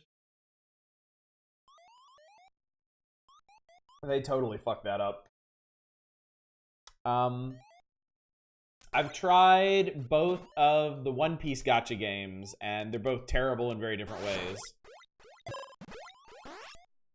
Which is heartbreaking, but I mean, what do you expect? Oh, Jesus, there's only one Metroid in this area. I have actually tried the fabled Raid Shadow Legends, and it doesn't seem bad. It's just boring. I can't really hang with gacha games that aren't based on something I'm interested in, like One Piece or King of Fighters or Star Wars. The Raid seems totally fine. It's just I don't give a shit about any of the characters in it. Not even remotely.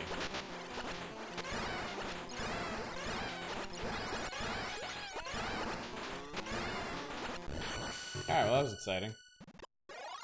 Does Diablo Immortal literally force you to buy the dungeon rewards as, like, premium currency? I had a huge soft spot for Nintendo's Dragalia Lost. I actually stopped playing because there was way too much to do. Now I'm hearing oh yeah, I heard about that too. I heard a lot of people talk fondly about that game. Oh, I tried the Mana gacha game, Echoes of Mana. It was eh.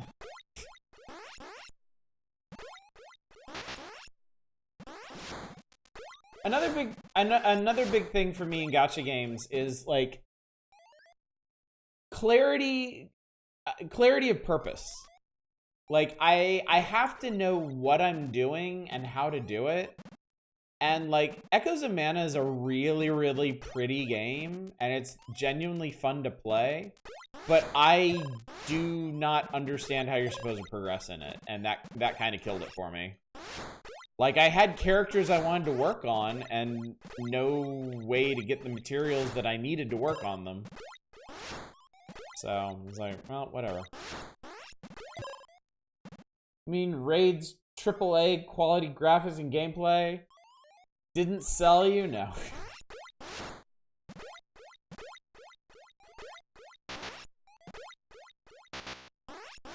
Raid Shadow Legends is like the quintessentially okay gacha game. It doesn't do anything special or interesting. It's like the platonic ideal of the generic gacha game. Amazed we haven't gotten a Super Robot Wars gacha game as far as I know. That is actually quite surprising. It seems like it'd be a perfect fit, doesn't it? Now even the mighty Ni no Kuni jumped in on the mobile game trend, and it has blockchain? Yeah. Yeah. I briefly considered trying that, and I was like, nope. There's a cool looking Disney one coming out in, I think it's gonna come out while I'm in Japan, called Mirrorverse, which is like, it's Disney characters, but like weird, like alternate universe versions of them. I'm gonna give that a try. That looked neat to me. I would assume with two's progressions is the devs hoping you accidentally panic your way into the storefront. Yeah, I would assume so. Imagine having to come to a revenue agreement between all the companies that control the licensing you want for a Super Robot Wars game. Yeah, that's the thing. It's probably, you know, they probably have existing agreements that they make the Super Robot Wars games off of, and it's just a simple, like, make game, split revenue. But a gacha game is gonna be, like, way more complicated than that. I know it seems like it shouldn't be, but it absolutely is.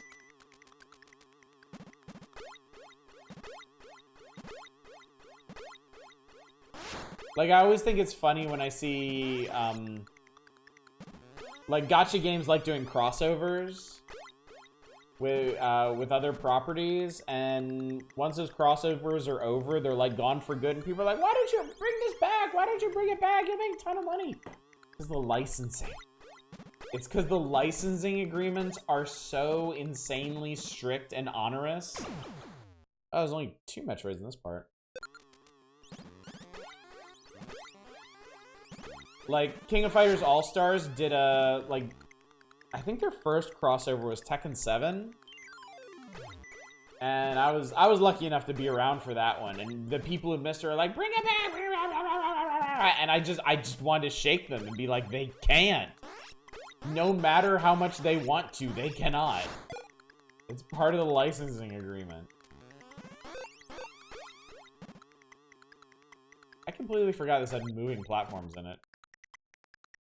Zoid's mobile MOBA thing, looks like. Probably bad. Playing about Zed to bullshit a reason why the lead ranger couldn't take off his helmet. Since licensing the actor's face is more money.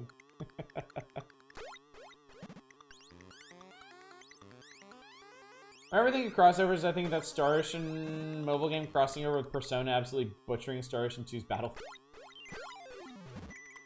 Shimigami Tensei Gacha was smart enough to stick to other Sega properties for its crossovers to occasionally bring them back. Dude, that's smart. That's smart. I mean, yeah, if you're a company like Nintendo or Sega and you have like a whole bunch of notable properties, like yeah, you can do whatever the fuck you want with them.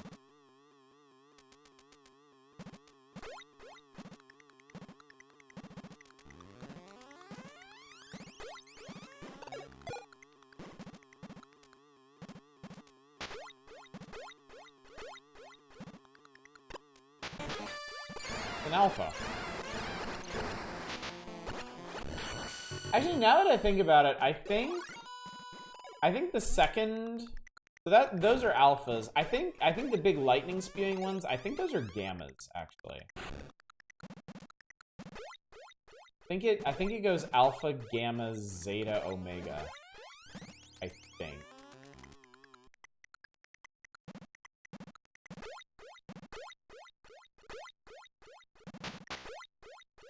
So I don't have the patience to do the fucking moving platform thing again.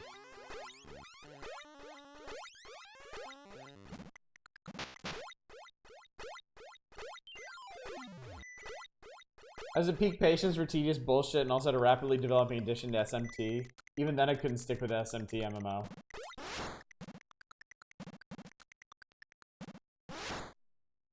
MMOs really do require a special kind of patience. Like I think I mentioned to y'all, I tried Star Wars: The Old Republic.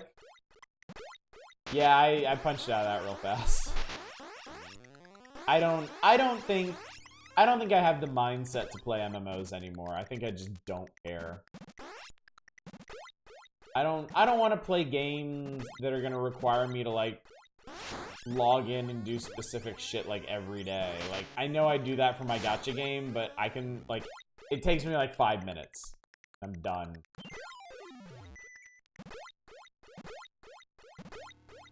You guys fucking blinking out of existence? Do that. So a few months literally doing regular farming and other crafting stuff in a sandbox pirate MMO. Yeah, that's the kind of shit I don't have the patience for it anymore. I can't do it. It's not me. 22 more days until Sunbreak. Oh, that's the new Monster Hunter, right?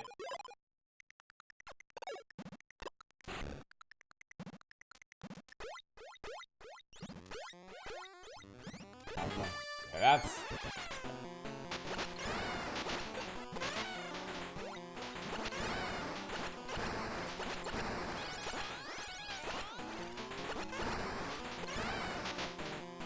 Jelly May's bad weed has gotten so far into the Old Republic. I mean, when Tino decides he's gonna do something, he fucking goes in. I will give him credit. He doesn't half-ass anything on this Star Wars game challenge he's doing. I would've. Jesus Christ, I would've. Like, he has a sort of fortitude that I do not and will never have.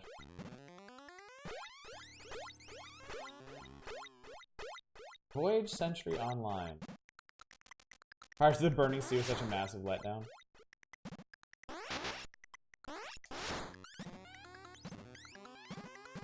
Are people still playing New World? The blighted Amazon one? Big fan of MMOs, and I checked out the Old Republic quick. Even in EverQuest 2, the only dailies I do are the crafting ones. And about Crash Bandicoot's internal enemy names amuse me. They name stuff like Object Asshole and Object Motherfucker. Yeah, I was just thinking about that. I haven't heard anything about New World for a while.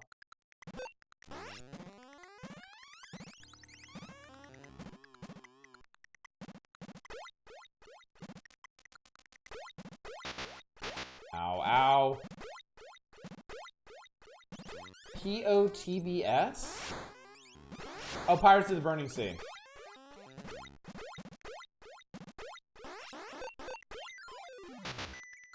There are a lot of... I feel like there's a lot of MMOs that are still, like, inexplicably kicking.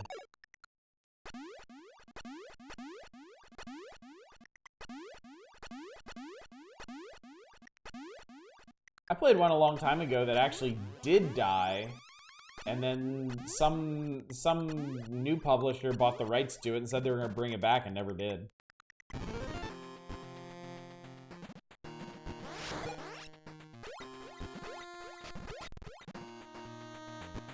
City of Heroes, somehow. I was going to try Ultima Online. It seems largely dead outside of a small community, which seems less than ideal for a community-driven MMO, yeah.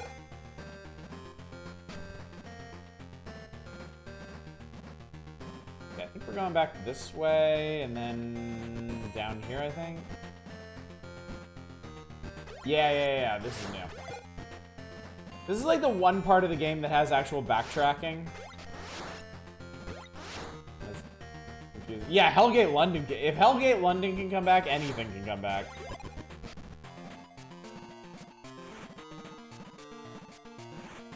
Not big on MMOs. I'm shocked getting all the story missions in Terra Online before they shut it down.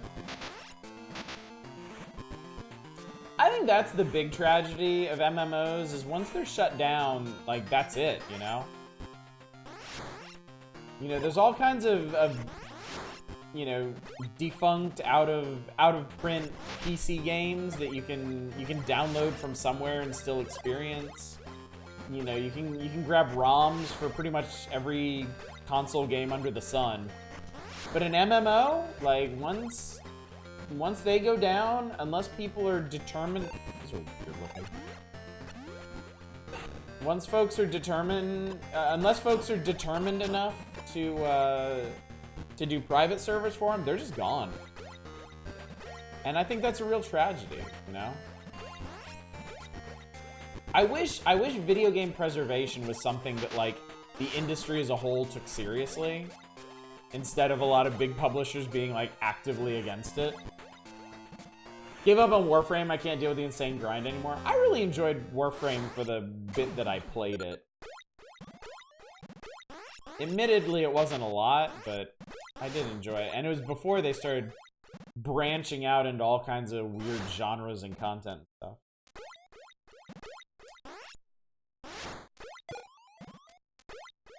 Star Wars Galaxy is being emulated.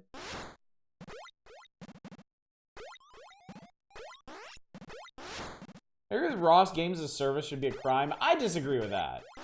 I think that there are certain games that greatly benefit from being a live service. I think the problem is we went through a period, and we're still very much in a period where big publishers want every game to be a live service, and they shouldn't be.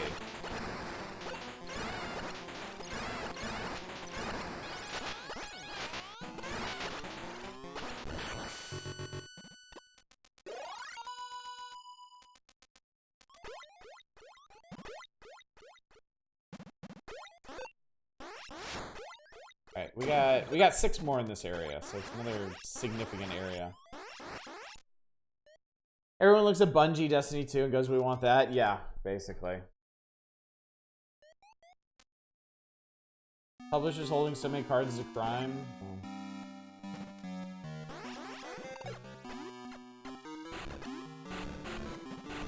Depends on the game. Online DRM should at least be hella illegal, though. There would be no way to enforce that, though. Like, I don't agree with always online DRM, but I don't think that's something that could be legislated or regulated. Because then, you know, there's no way to draw a line between that and, like, a minimal live service. I think I don't agree with in Warframe is waiting in real time to craft something. 3 days of real... Yeah. Real time waiting for shit, like, that's some mobile game design right there. We're gonna make you wait because we want to catch people, we want to catch impatient people and get their money.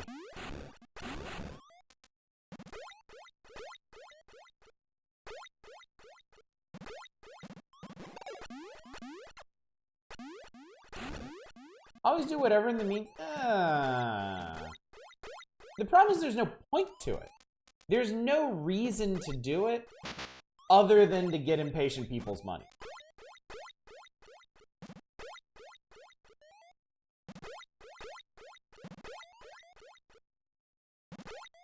It feels like one of the more... Oh, shit. Okay. Well, if you're curious what the next evolution past Gamma is...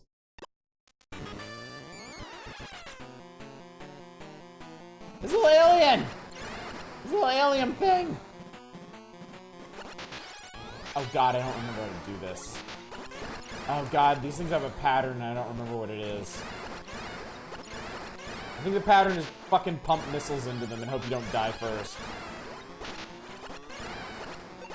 And you can't hit them from below, they're armored.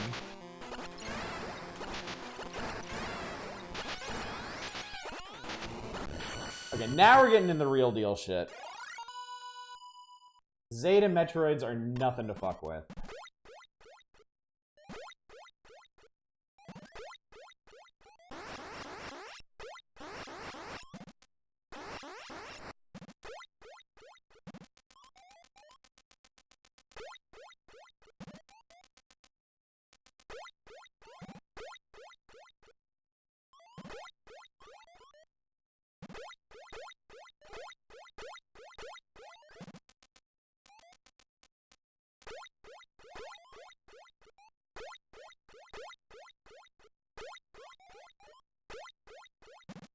I've been here yet?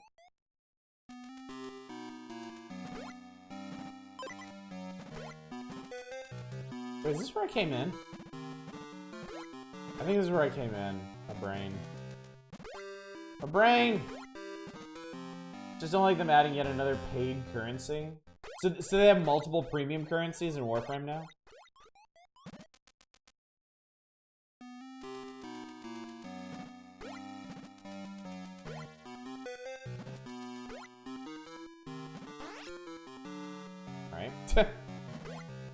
I'm a genius, I figured it out. Everything's farmable in Warframe except fashion stuff. I think I need this. I think I need this. Maybe.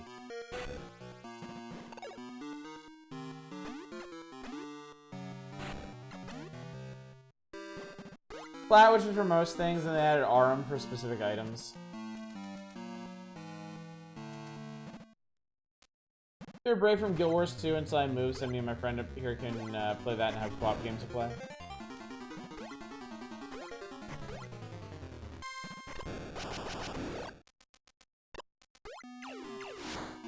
Oh no, I think this is just,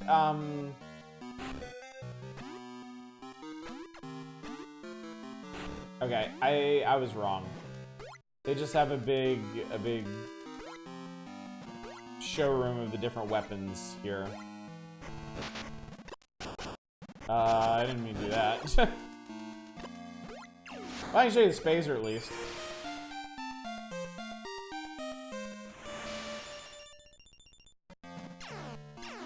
Pew, pew, pew, pew, pew. It's all spacey.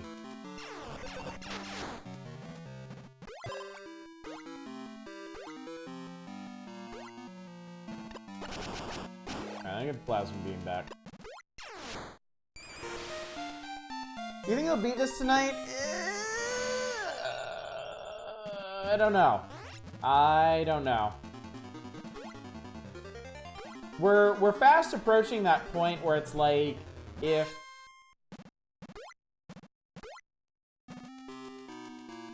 like it doesn't seem worth it not to beat it tonight, you know? There'll be so little content left if I don't beat it tonight that it's like, Did I? I did.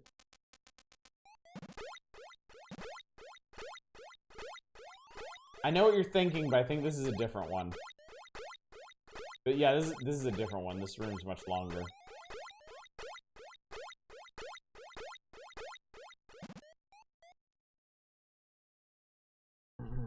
EVE Online seems to have seen better days. I never know quite what's going on with EVE Online.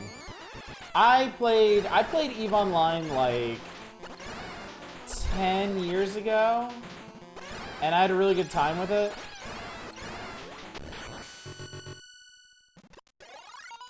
But I have no idea what it's like now.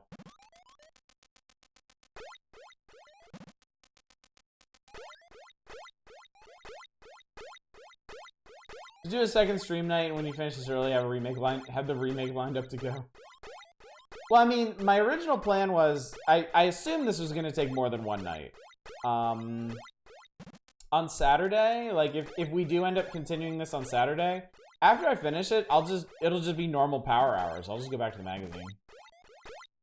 Like I do.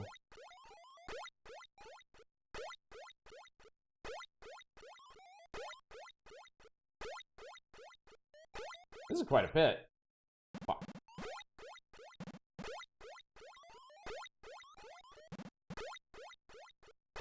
That's a hell of a pit, Jesus. Laugh when they saw they finally add Excel integration to EVE.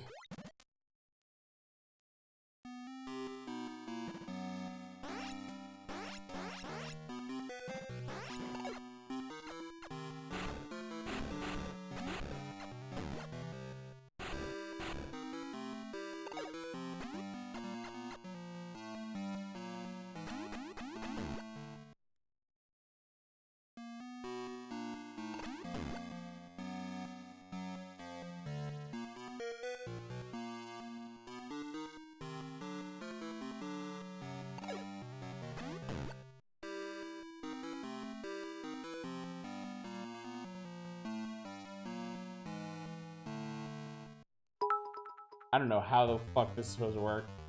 Dark room, mystery and adventure. Okay, there's probably a spot in here you bomb. Oh yeah.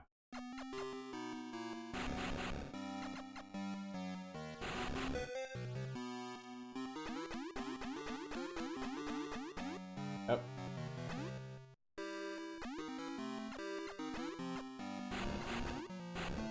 Hang on, this is like a different... Oh, fuck!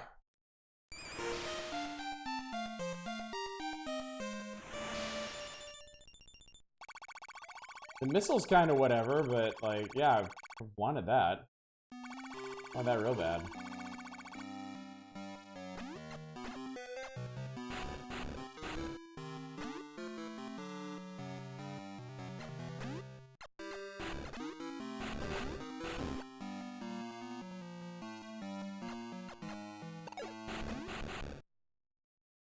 Really tired of this one track, yeah.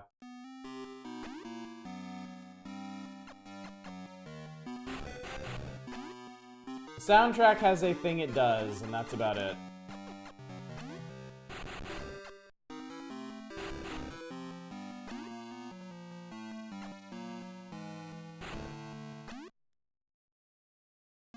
Okay, cool, we got it. That's all I wanted.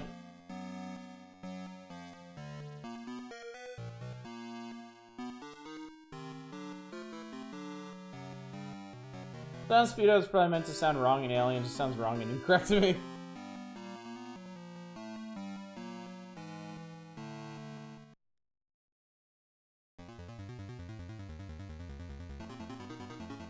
I'm sorry, what the fuck?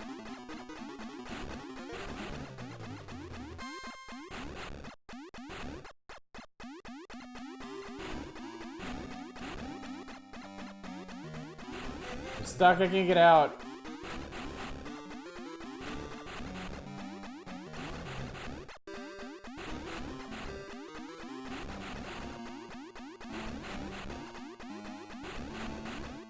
How the fuck did I get in here?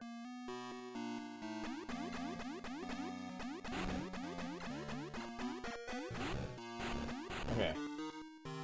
Jesus Christ. Got interested in playing the Tex Murphy FMV titles again now? Alright, we're out. Let's never do that again. That was terrible. Alright. Four more Metroids in this zone.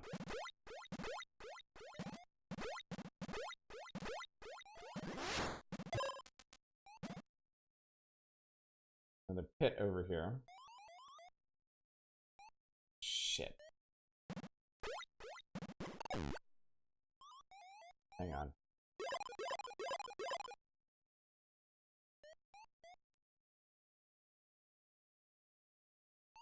Actually, didn't know the Metroid Dread got a bunch of hate at first. I thought it was well loved. I had only ever really heard good things about it.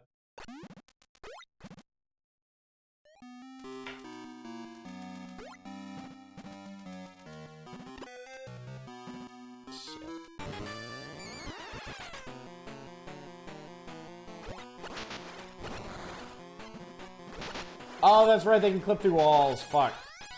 You can't corral them as easily as you can the gammas. I can't even hit this little bitch.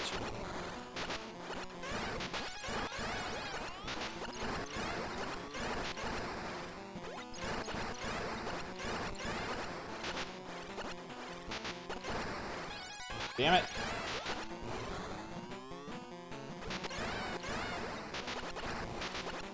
Fuck. Oh, man. Dread has killed me more than all the other Metroid titles combined, now not counting the Emmys. Don't ask me why I decided to do it like that, I just did. One of some very mother brain qualities. Okay, this is...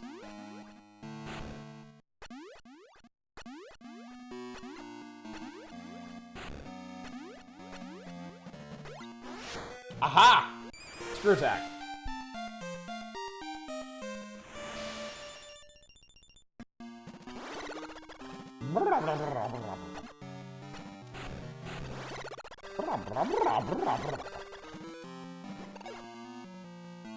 Die to the Emmys due to slap by Will Smith.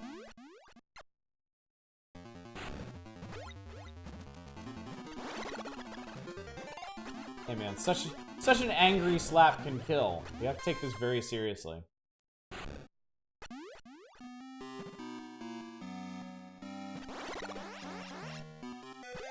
Alright, 3 more in this sector. Everyone's talking about the upcoming Sonic. I'm over here like giving my Freedom Planet 2. Freedom Planet 1 was legit like the best Sonic game I've ever played. I was kind of blown away at how much I enjoyed that game.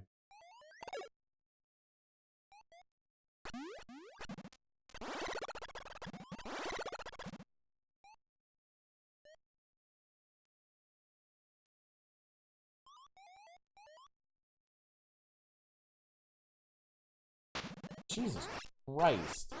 This area is huge. Do do do do do do.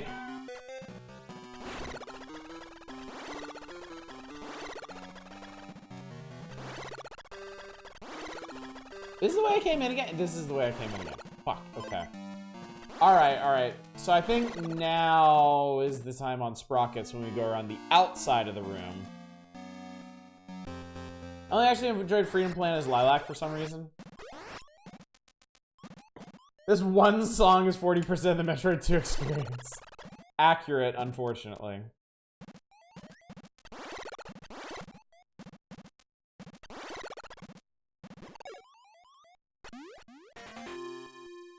The entire soundtrack sounds like somebody playing random keys on the keyboard. I think the soundtrack does a lot better when it's doing what it's doing right now and just like making weird noises. The actual music parts of the soundtrack are not great. I will agree with that.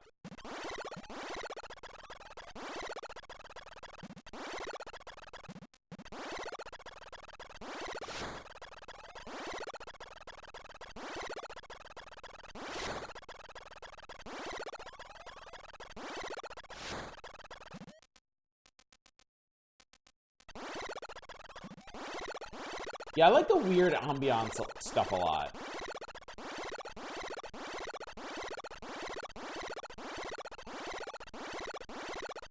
Yeah, opening track is a banger. It's a shame you don't hear it very much. Shit. This is like the worst possible place to fight one of these guys. Which is of course why they did it. I need you to absolutely fuck the fuck off.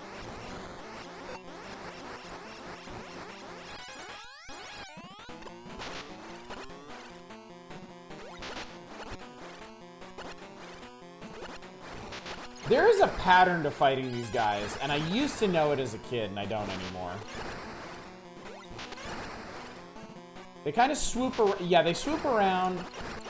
They get diagonally above you. It seems like you can kind of lock them into place, though.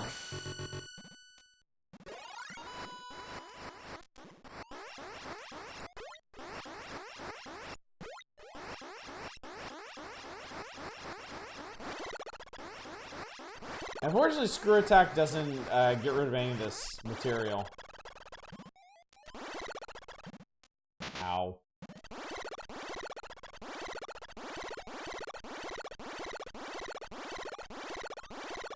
Strategy, just shoot the crap out of them. Didn't look like you were hurting it. It was making the angry Metroid ouch noises, so I had that to go off of.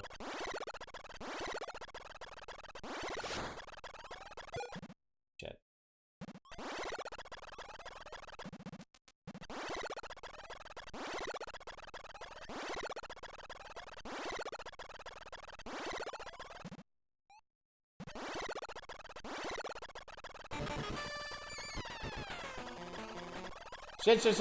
Shit. No, we need to kill that thing.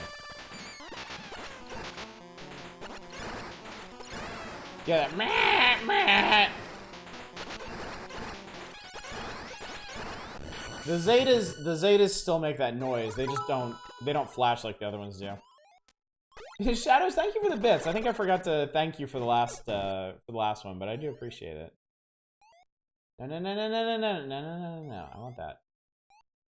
I need the energies.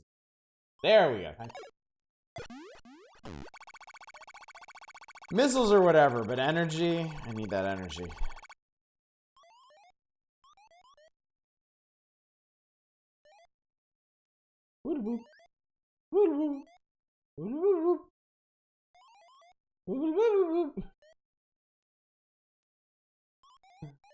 Oh my god. Alright, one more. There is one more in here somewhere.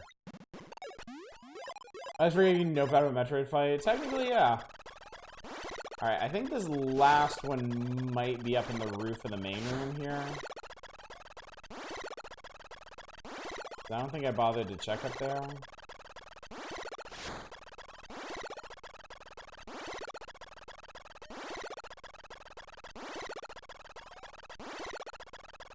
Some of these areas are just stupid, hilariously huge. Limited Run also brought back the Bill and Ted games for who? Yeah, who knows indeed. Those games are trash. Those games are fucking terrible. I know this from experience.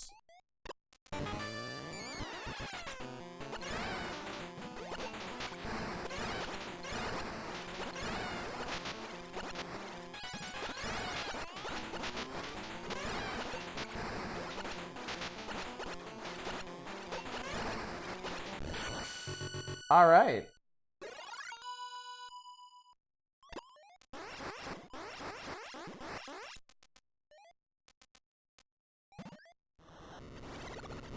There's Earthquake. Apparently you can also nope out all these two bosses, which I didn't know until a friend accidentally did it. When almost being a boss, she banged her head against it for an hour and was like, Alright, 6 Metroids left on this benighted planet.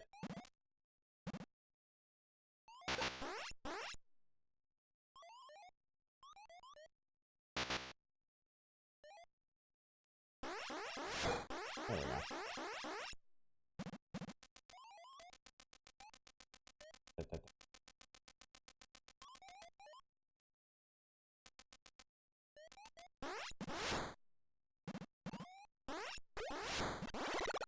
This game's oh shit moment I remember fondly. Yeah. It's hard to forget.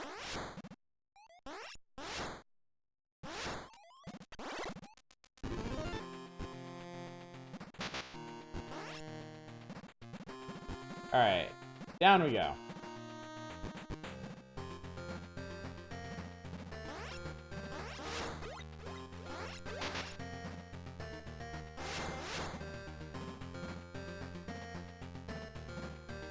I just love how unassuming it is. It doesn't seem like anything is gonna happen.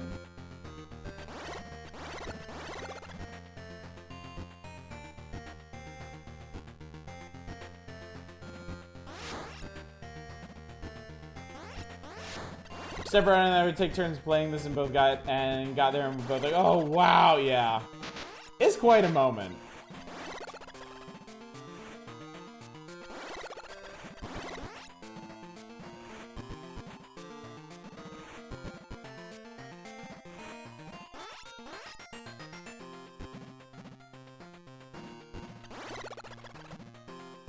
And Ninja Gaiden Sigma 1 and 2 along with Ninja Gaiden 3? Huh, okay.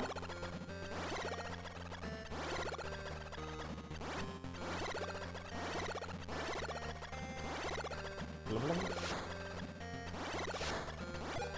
blah, blah, blah, blah, blah.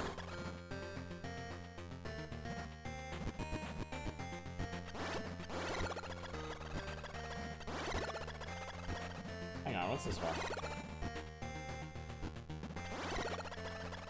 Okay, this is the path to the next area.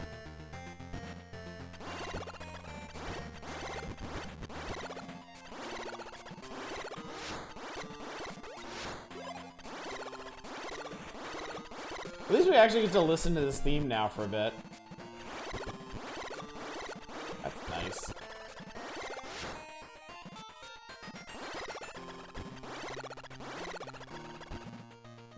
Two ways.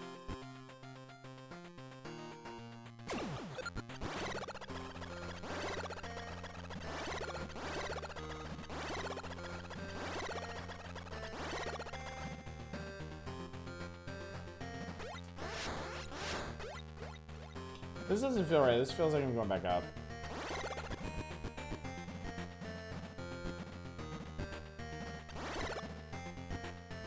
Growing Metroid design is such a cool thing in this. They are. They really are.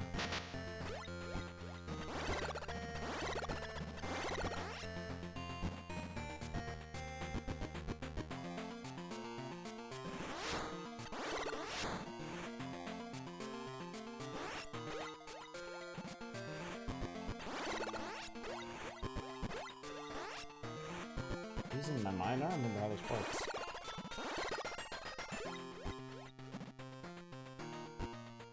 Ow.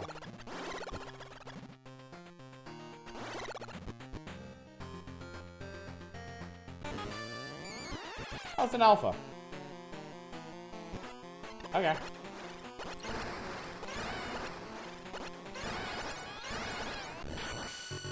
Your pop.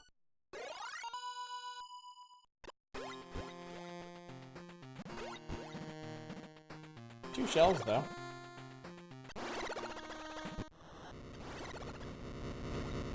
Can't take the word alpha seriously anymore.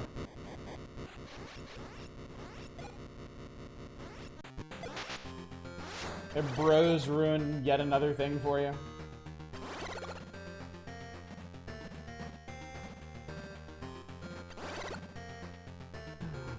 There's the Sigma male Metroids.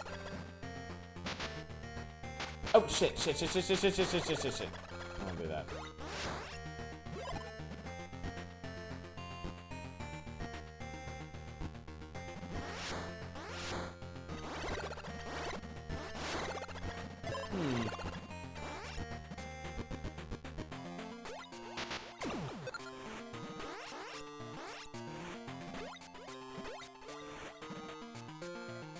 Some cringe. There's the cringe type Metroids. Gotta stay out of that acid.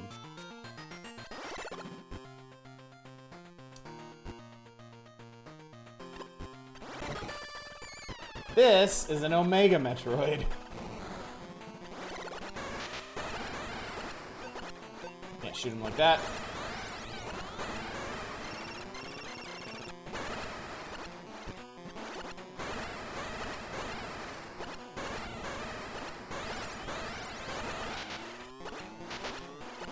Fuck off!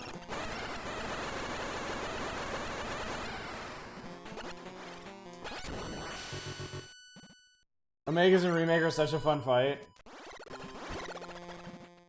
Well, they ain't exactly fucking around in this one.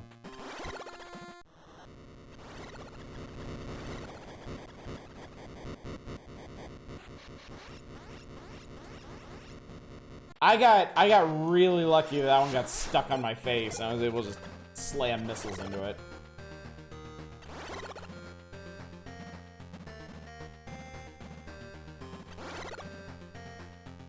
But that's a neat moment where you go to leave this area and the acid has actually risen up instead of dropping. You have to go around again and you're like, what the fuck? And there's a goddamn Omega Metroid.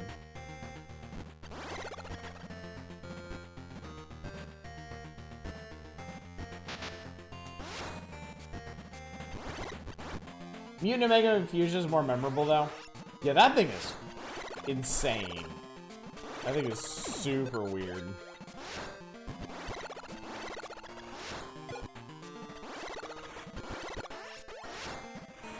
Look forward to seeing all these new types of Metroid in the sequels.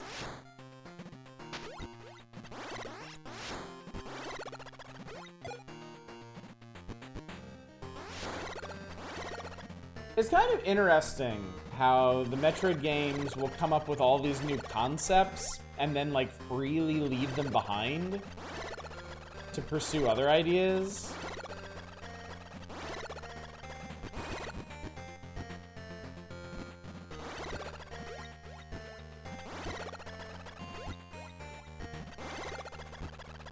I hope I'm going the right way.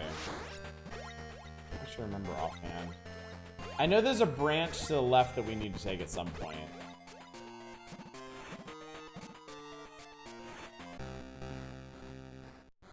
Oh, I think I found it. I think we're here. All right, there are 3 in this area.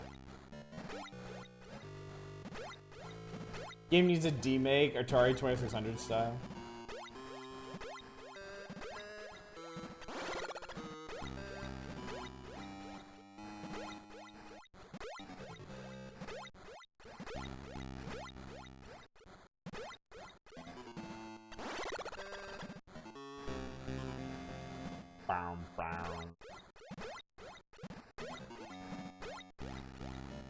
It's called Environmental Station Alpha.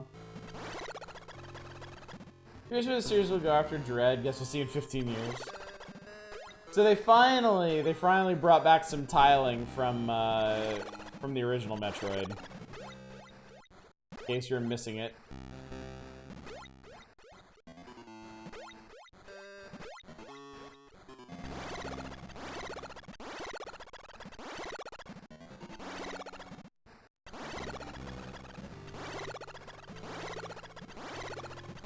Yeah. This part, this is where the atmosphere really ramps up, because at this point they're like, yeah, there's nothing else here.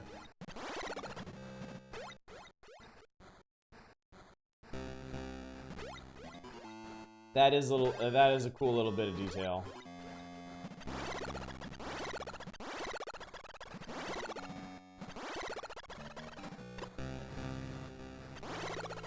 Well, almost none. Mostly none. Mostly.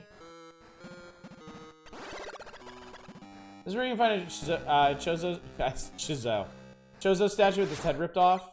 I don't remember. I suppose we'll see.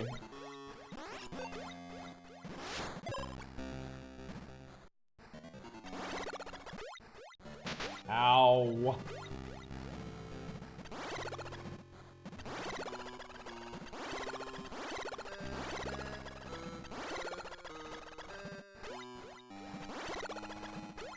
Definitely remember one late in the game. Chorizo.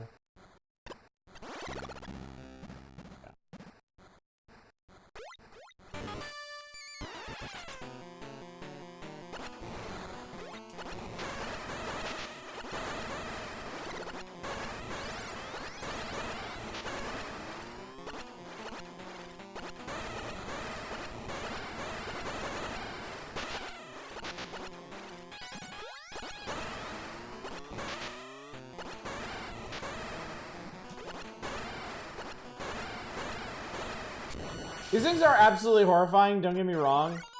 But the way they kick their little feet every time you hit them, I think is really cute.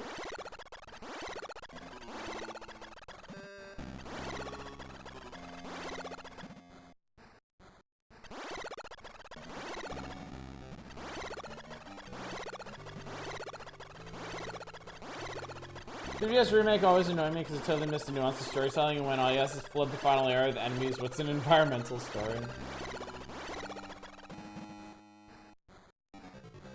Yeah, the solitude you feel in this game is so important to the experience, I think.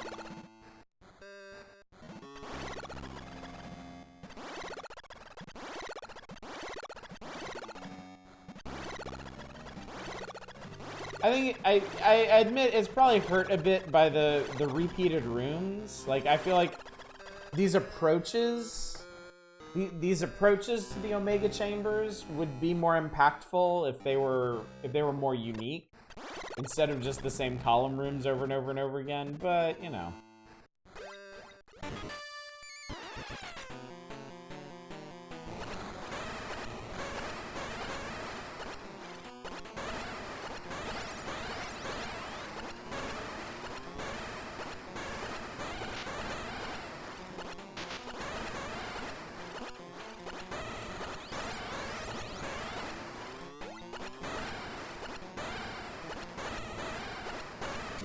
You know what? These guys actually aren't as bad as the Zetas.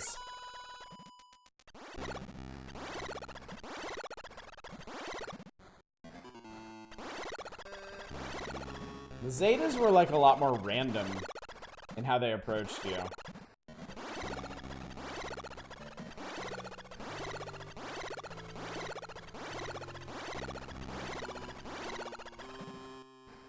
Y'all tired of that sound effect yet?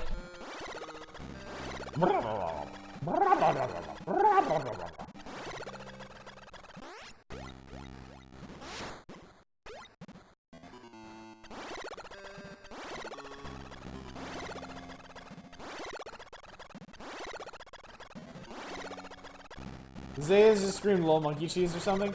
Their pattern, they're a lot more swoopy. They swoop around all over the place.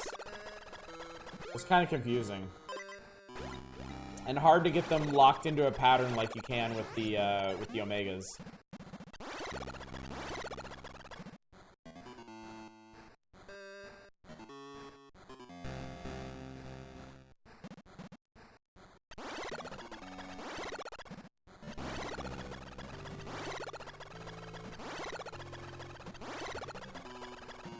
Okay, after we ice the last one, we're coming back here.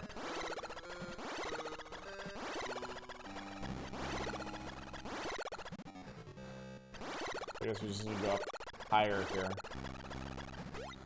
Yep, to there.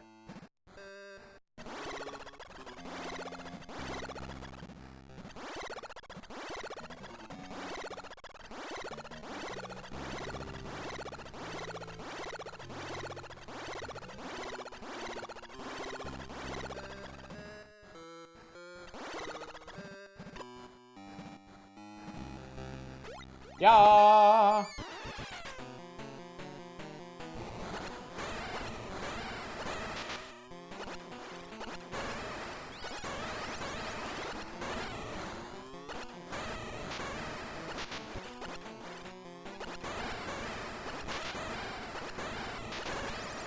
bit of a challenge to hit them right in the chest cavity like you have to.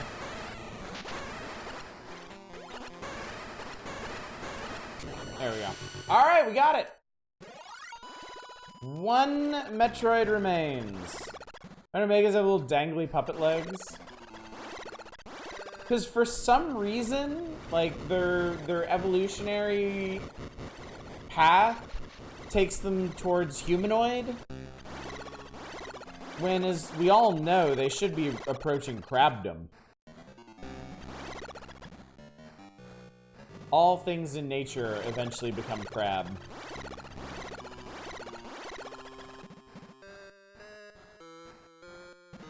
Alright, here we go. On to the final area, it seems.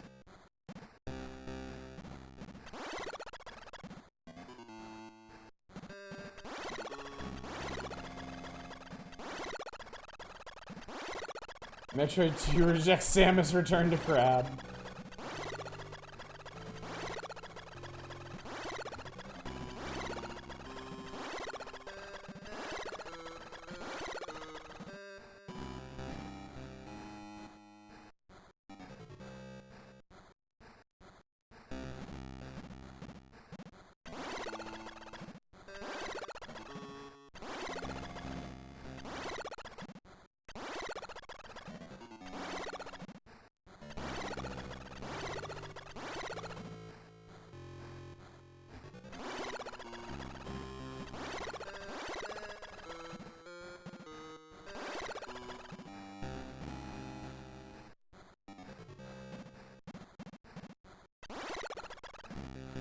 Oh, shit. Oh, God, I forgot about that. Invisible pit.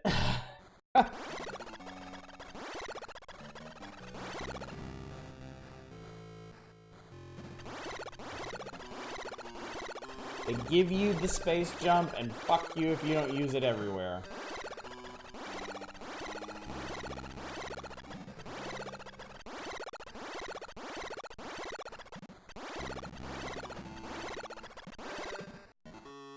Samus fell for one of Robotnik's speed traps. God fucking shit.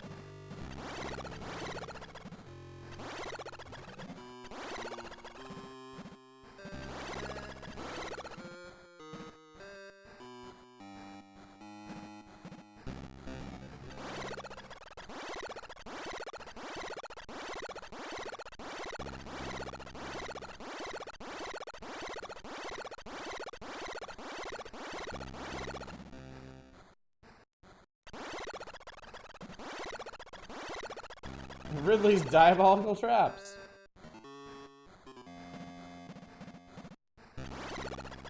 Is this perhaps the only Metroid game that Ridley isn't in?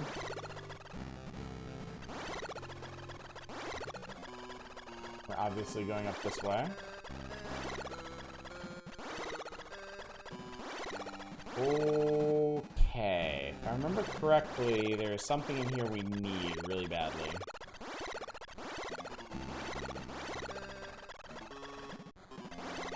I've not played any remakes of this game, no.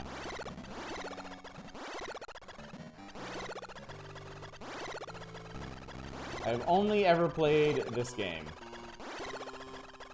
Insofar as Metroid 2 goes. Come on. Nope, no, fuck!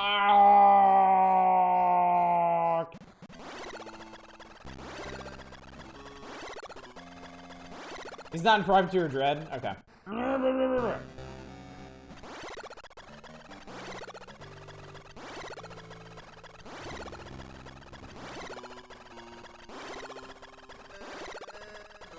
Yep, fuck! Oh god, okay. Base jump is really not that complicated. I can do this. Oh, okay, that's what we need. Need the recharge. The recharge. 200 missiles. Wait, is that the max? Did I get it?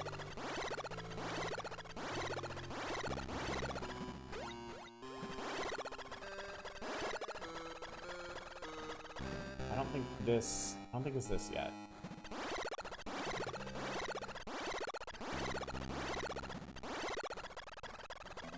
Oh, no!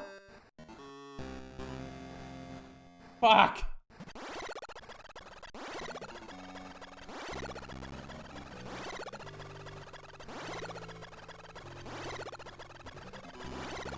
$200 missiles, what we call totally not overkill. Shit, no, that's not right. I know there's something down here I need before we do this.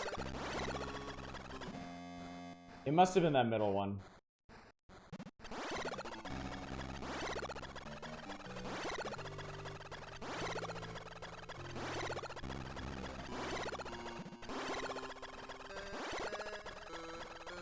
It must have been up here.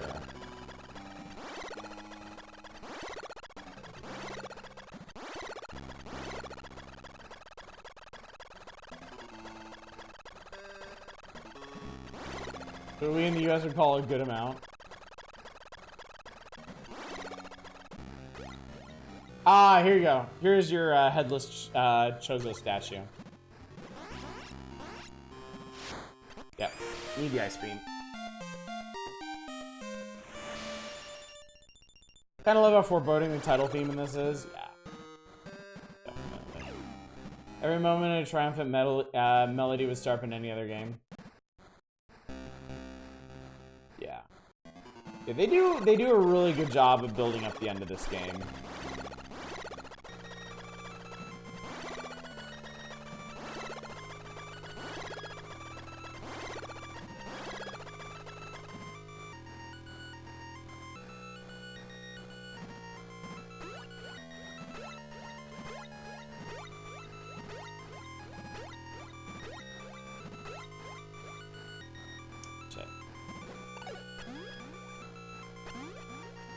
If you're familiar with an NES game called The Guardian Legend, man, that was probably one of my favorite NES games. Dumb password systems. Yes! I streamed a full playthrough of Guardian Legend years ago at this point, I guess.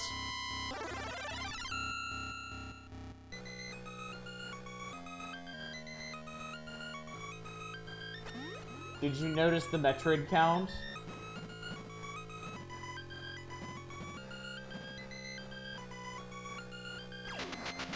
Shit.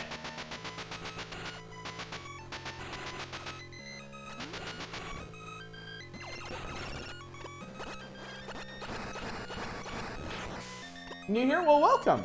I am glad you're here. If you're ever curious about something I might have done in the past, I have a link to my YouTube channel below, and I archive every single one of my VODs. Pretty much every game I've looked at or done a full playthrough of is on that YouTube channel. So if you would like to experience me experiencing Guardian Legend, you can do it that way.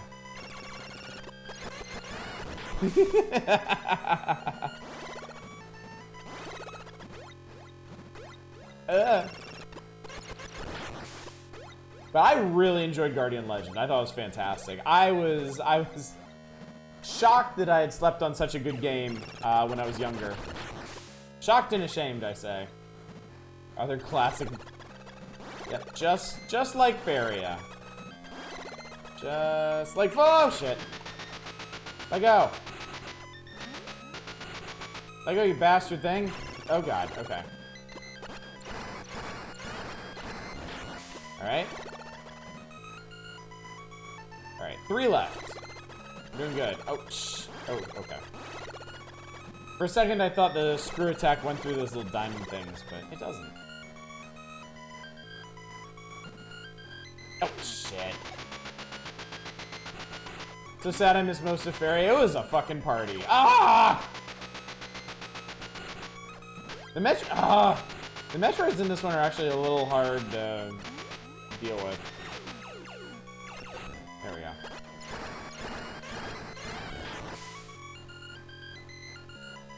Just like Faria, just like, oh shit, is a good capsule review of Faria. No! Man, this sucks. Man, oh, come on. Dude!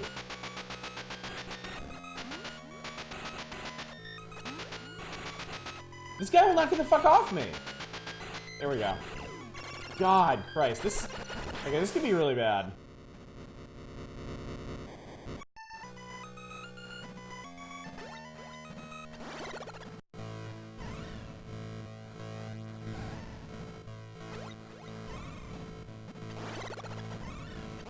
This is super cool.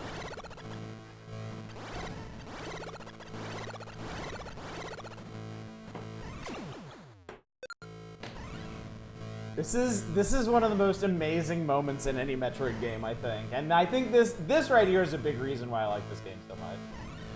Yeah.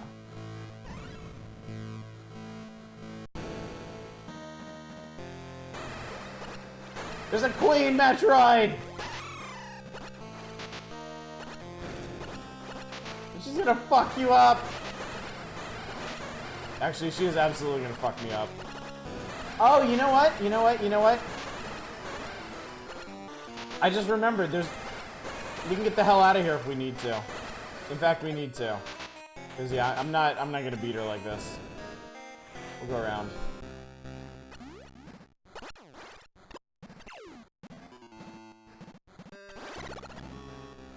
Yeah, I gotta do that again, because I did not have the life to handle that.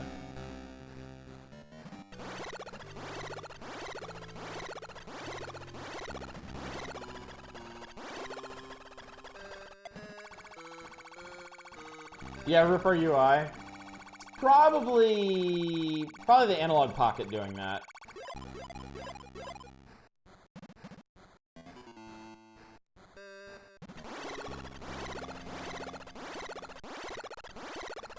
Actually, isn't there... The save point's down here, isn't it? Yeah. Let's save again. I could restart this real quick, actually. Hang on. Yeah, let's do that, actually.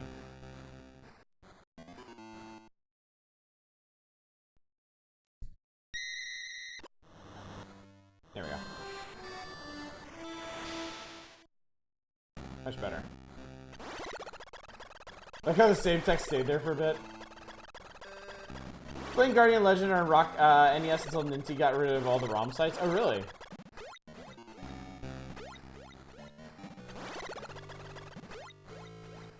What's going on here? I don't remember that being a thing.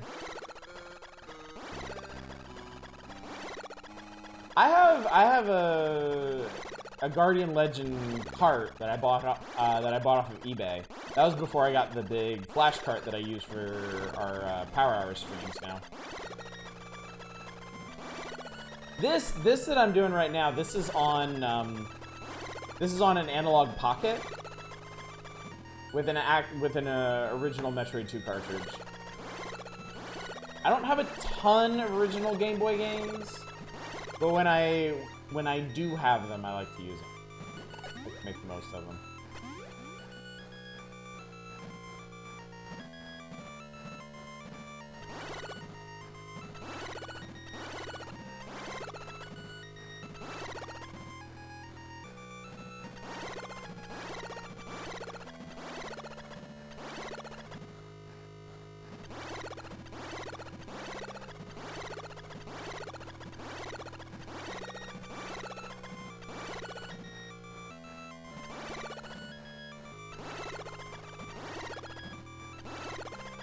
I also like how the run back to the Queen isn't like a huge pain in the ass either.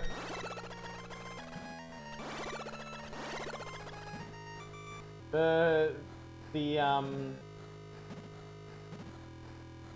traditional Mother Brain hallway with all the turrets and glowing Cheerios and shit. I always found that really annoying. And this just sounds so cool. This is some of the most ominous music ever, and you can hear the Queen Metroid down below just like raging out. Yeah, it's super good. Anyway.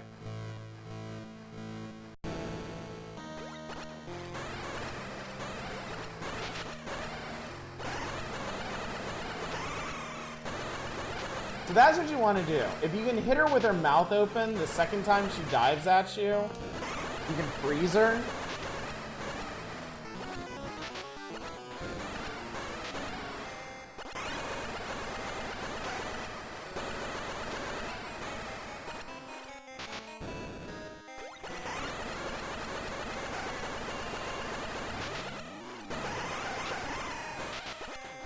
Which is actually pretty important because she takes a fuckload of missiles to kill.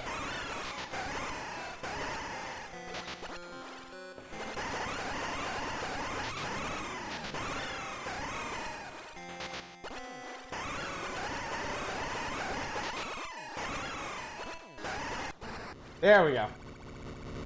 That took over 170 missiles to kill her. Actually hurt my hand. No Metroids. We did it. This is the closest to a straight-up Metroid horror game. I agree. I agree. Another game I was surprised to find I was still really good at years later was Faxanadu. Astyanax, however, I sucked at. I've beaten both of those on stream. Faxanadu was really, really cool. That was another game that I was really sad I slept on as a kid. Astyanax, I don't know if I got lucky with that one or what, but it wasn't actually too bad to get through. Oh no, we found another Metroid. Quick, kill it. Never mind.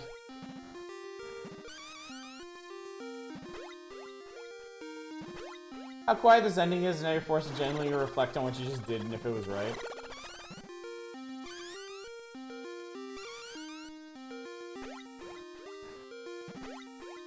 The baby. I would like to see the baby.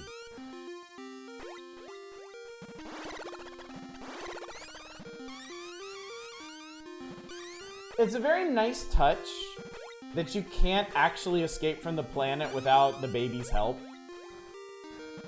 To you committed genocide.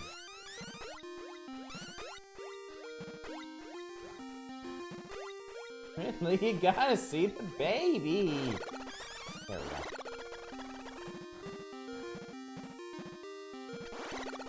So we're back outside, if you couldn't tell from the star field. I was always curious, since we had the space jump, what's up here if we go way the fuck up here?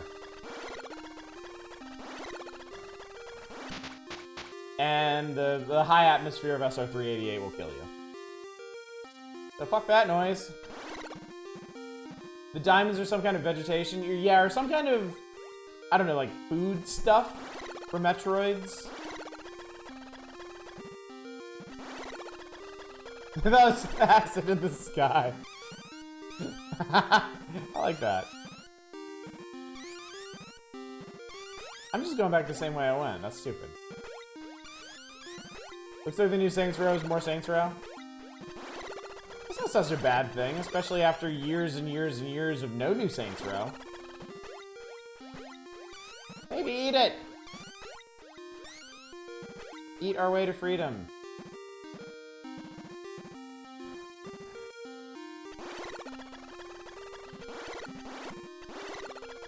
Looks really shiny. Wait, where the hell are you supposed to go? Maybe it's over top of this side?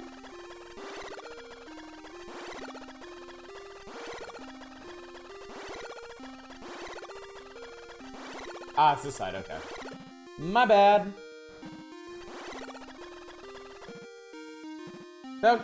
Constantly serious new AAA games feel these days more Saints Row feels kind of needed.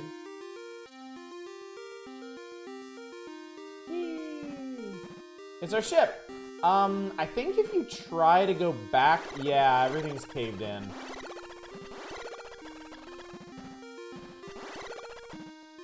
So that's it.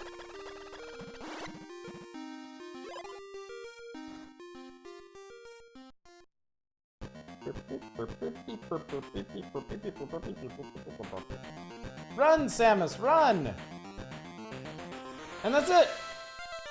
The last Metroid is in captivity. The galaxy is at peace.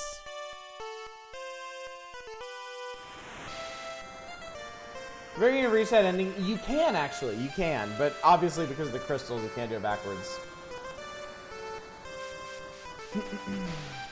So this has been Metroid 2, and I definitely love it just as much as I ever did. I feel like this game has aged just fine. I think if you're the kind of person that would find it very, very lifeless and hollow, like that's just, you know, there's nothing I can say that can change that. But for me, that stuff that other folks find boring about this game, I find to be very atmospheric and very engaging. Metroid Dread when? Well, I've done Metroids 1, 2, and 3 now. I need to at least do Fusion before I do Dread.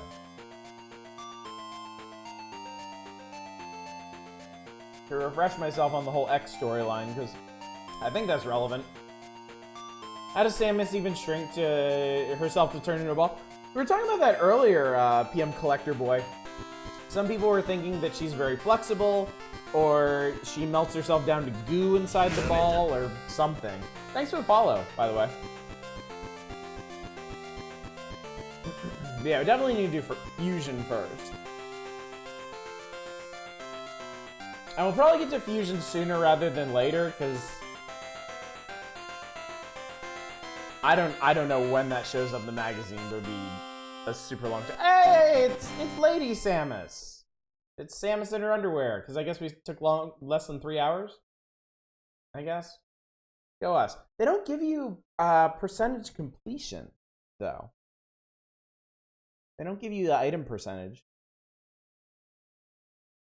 Chozo aren't actually avian, they're armadillos. Turns into a ball because she wants to. So yeah, we actually did manage to finish this in one night. Go us. That's fantastic. I always thought the ball is supposed to be a bit larger and armor sort of forms into the ball, but it's just quirk of sprite art that makes them possibly small. I mean, in the Prime games, doesn't she turn into like energy when she's rolled up like that? So it really is kind of like a Pokeball. Has her hair up in the suit in this? Yeah.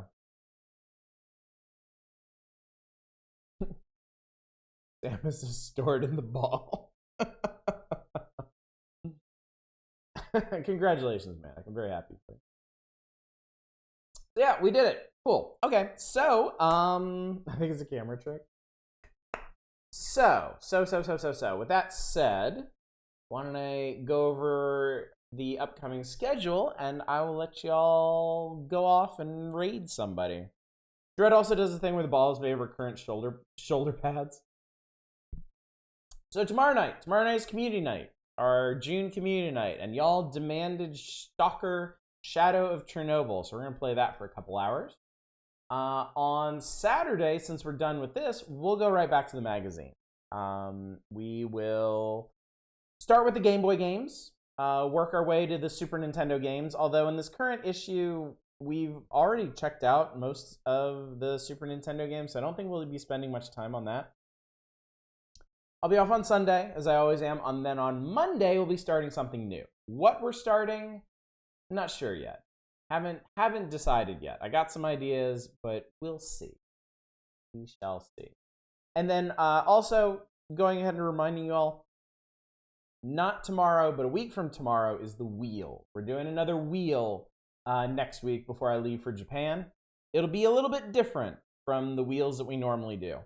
So drop by early in the week, Monday or Tuesday. I forget when we can actually start this up. And we'll talk about what kind of wheel it will be. Our chug vodka and eat our weight in sausage? You're goddamn right. Let's see. How's about what if I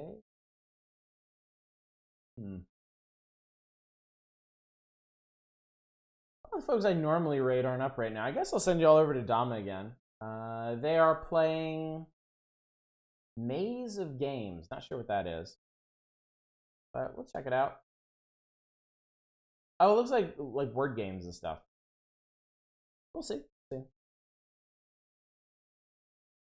Almost was gonna say my legs are okay, but that's I should stream I Divine Cybermancy sometime. I know we can't do the multiplayer. We wanted to do the multiplayer and that didn't work out, but I should still do it sometime anyway, because I is such a bewildering game.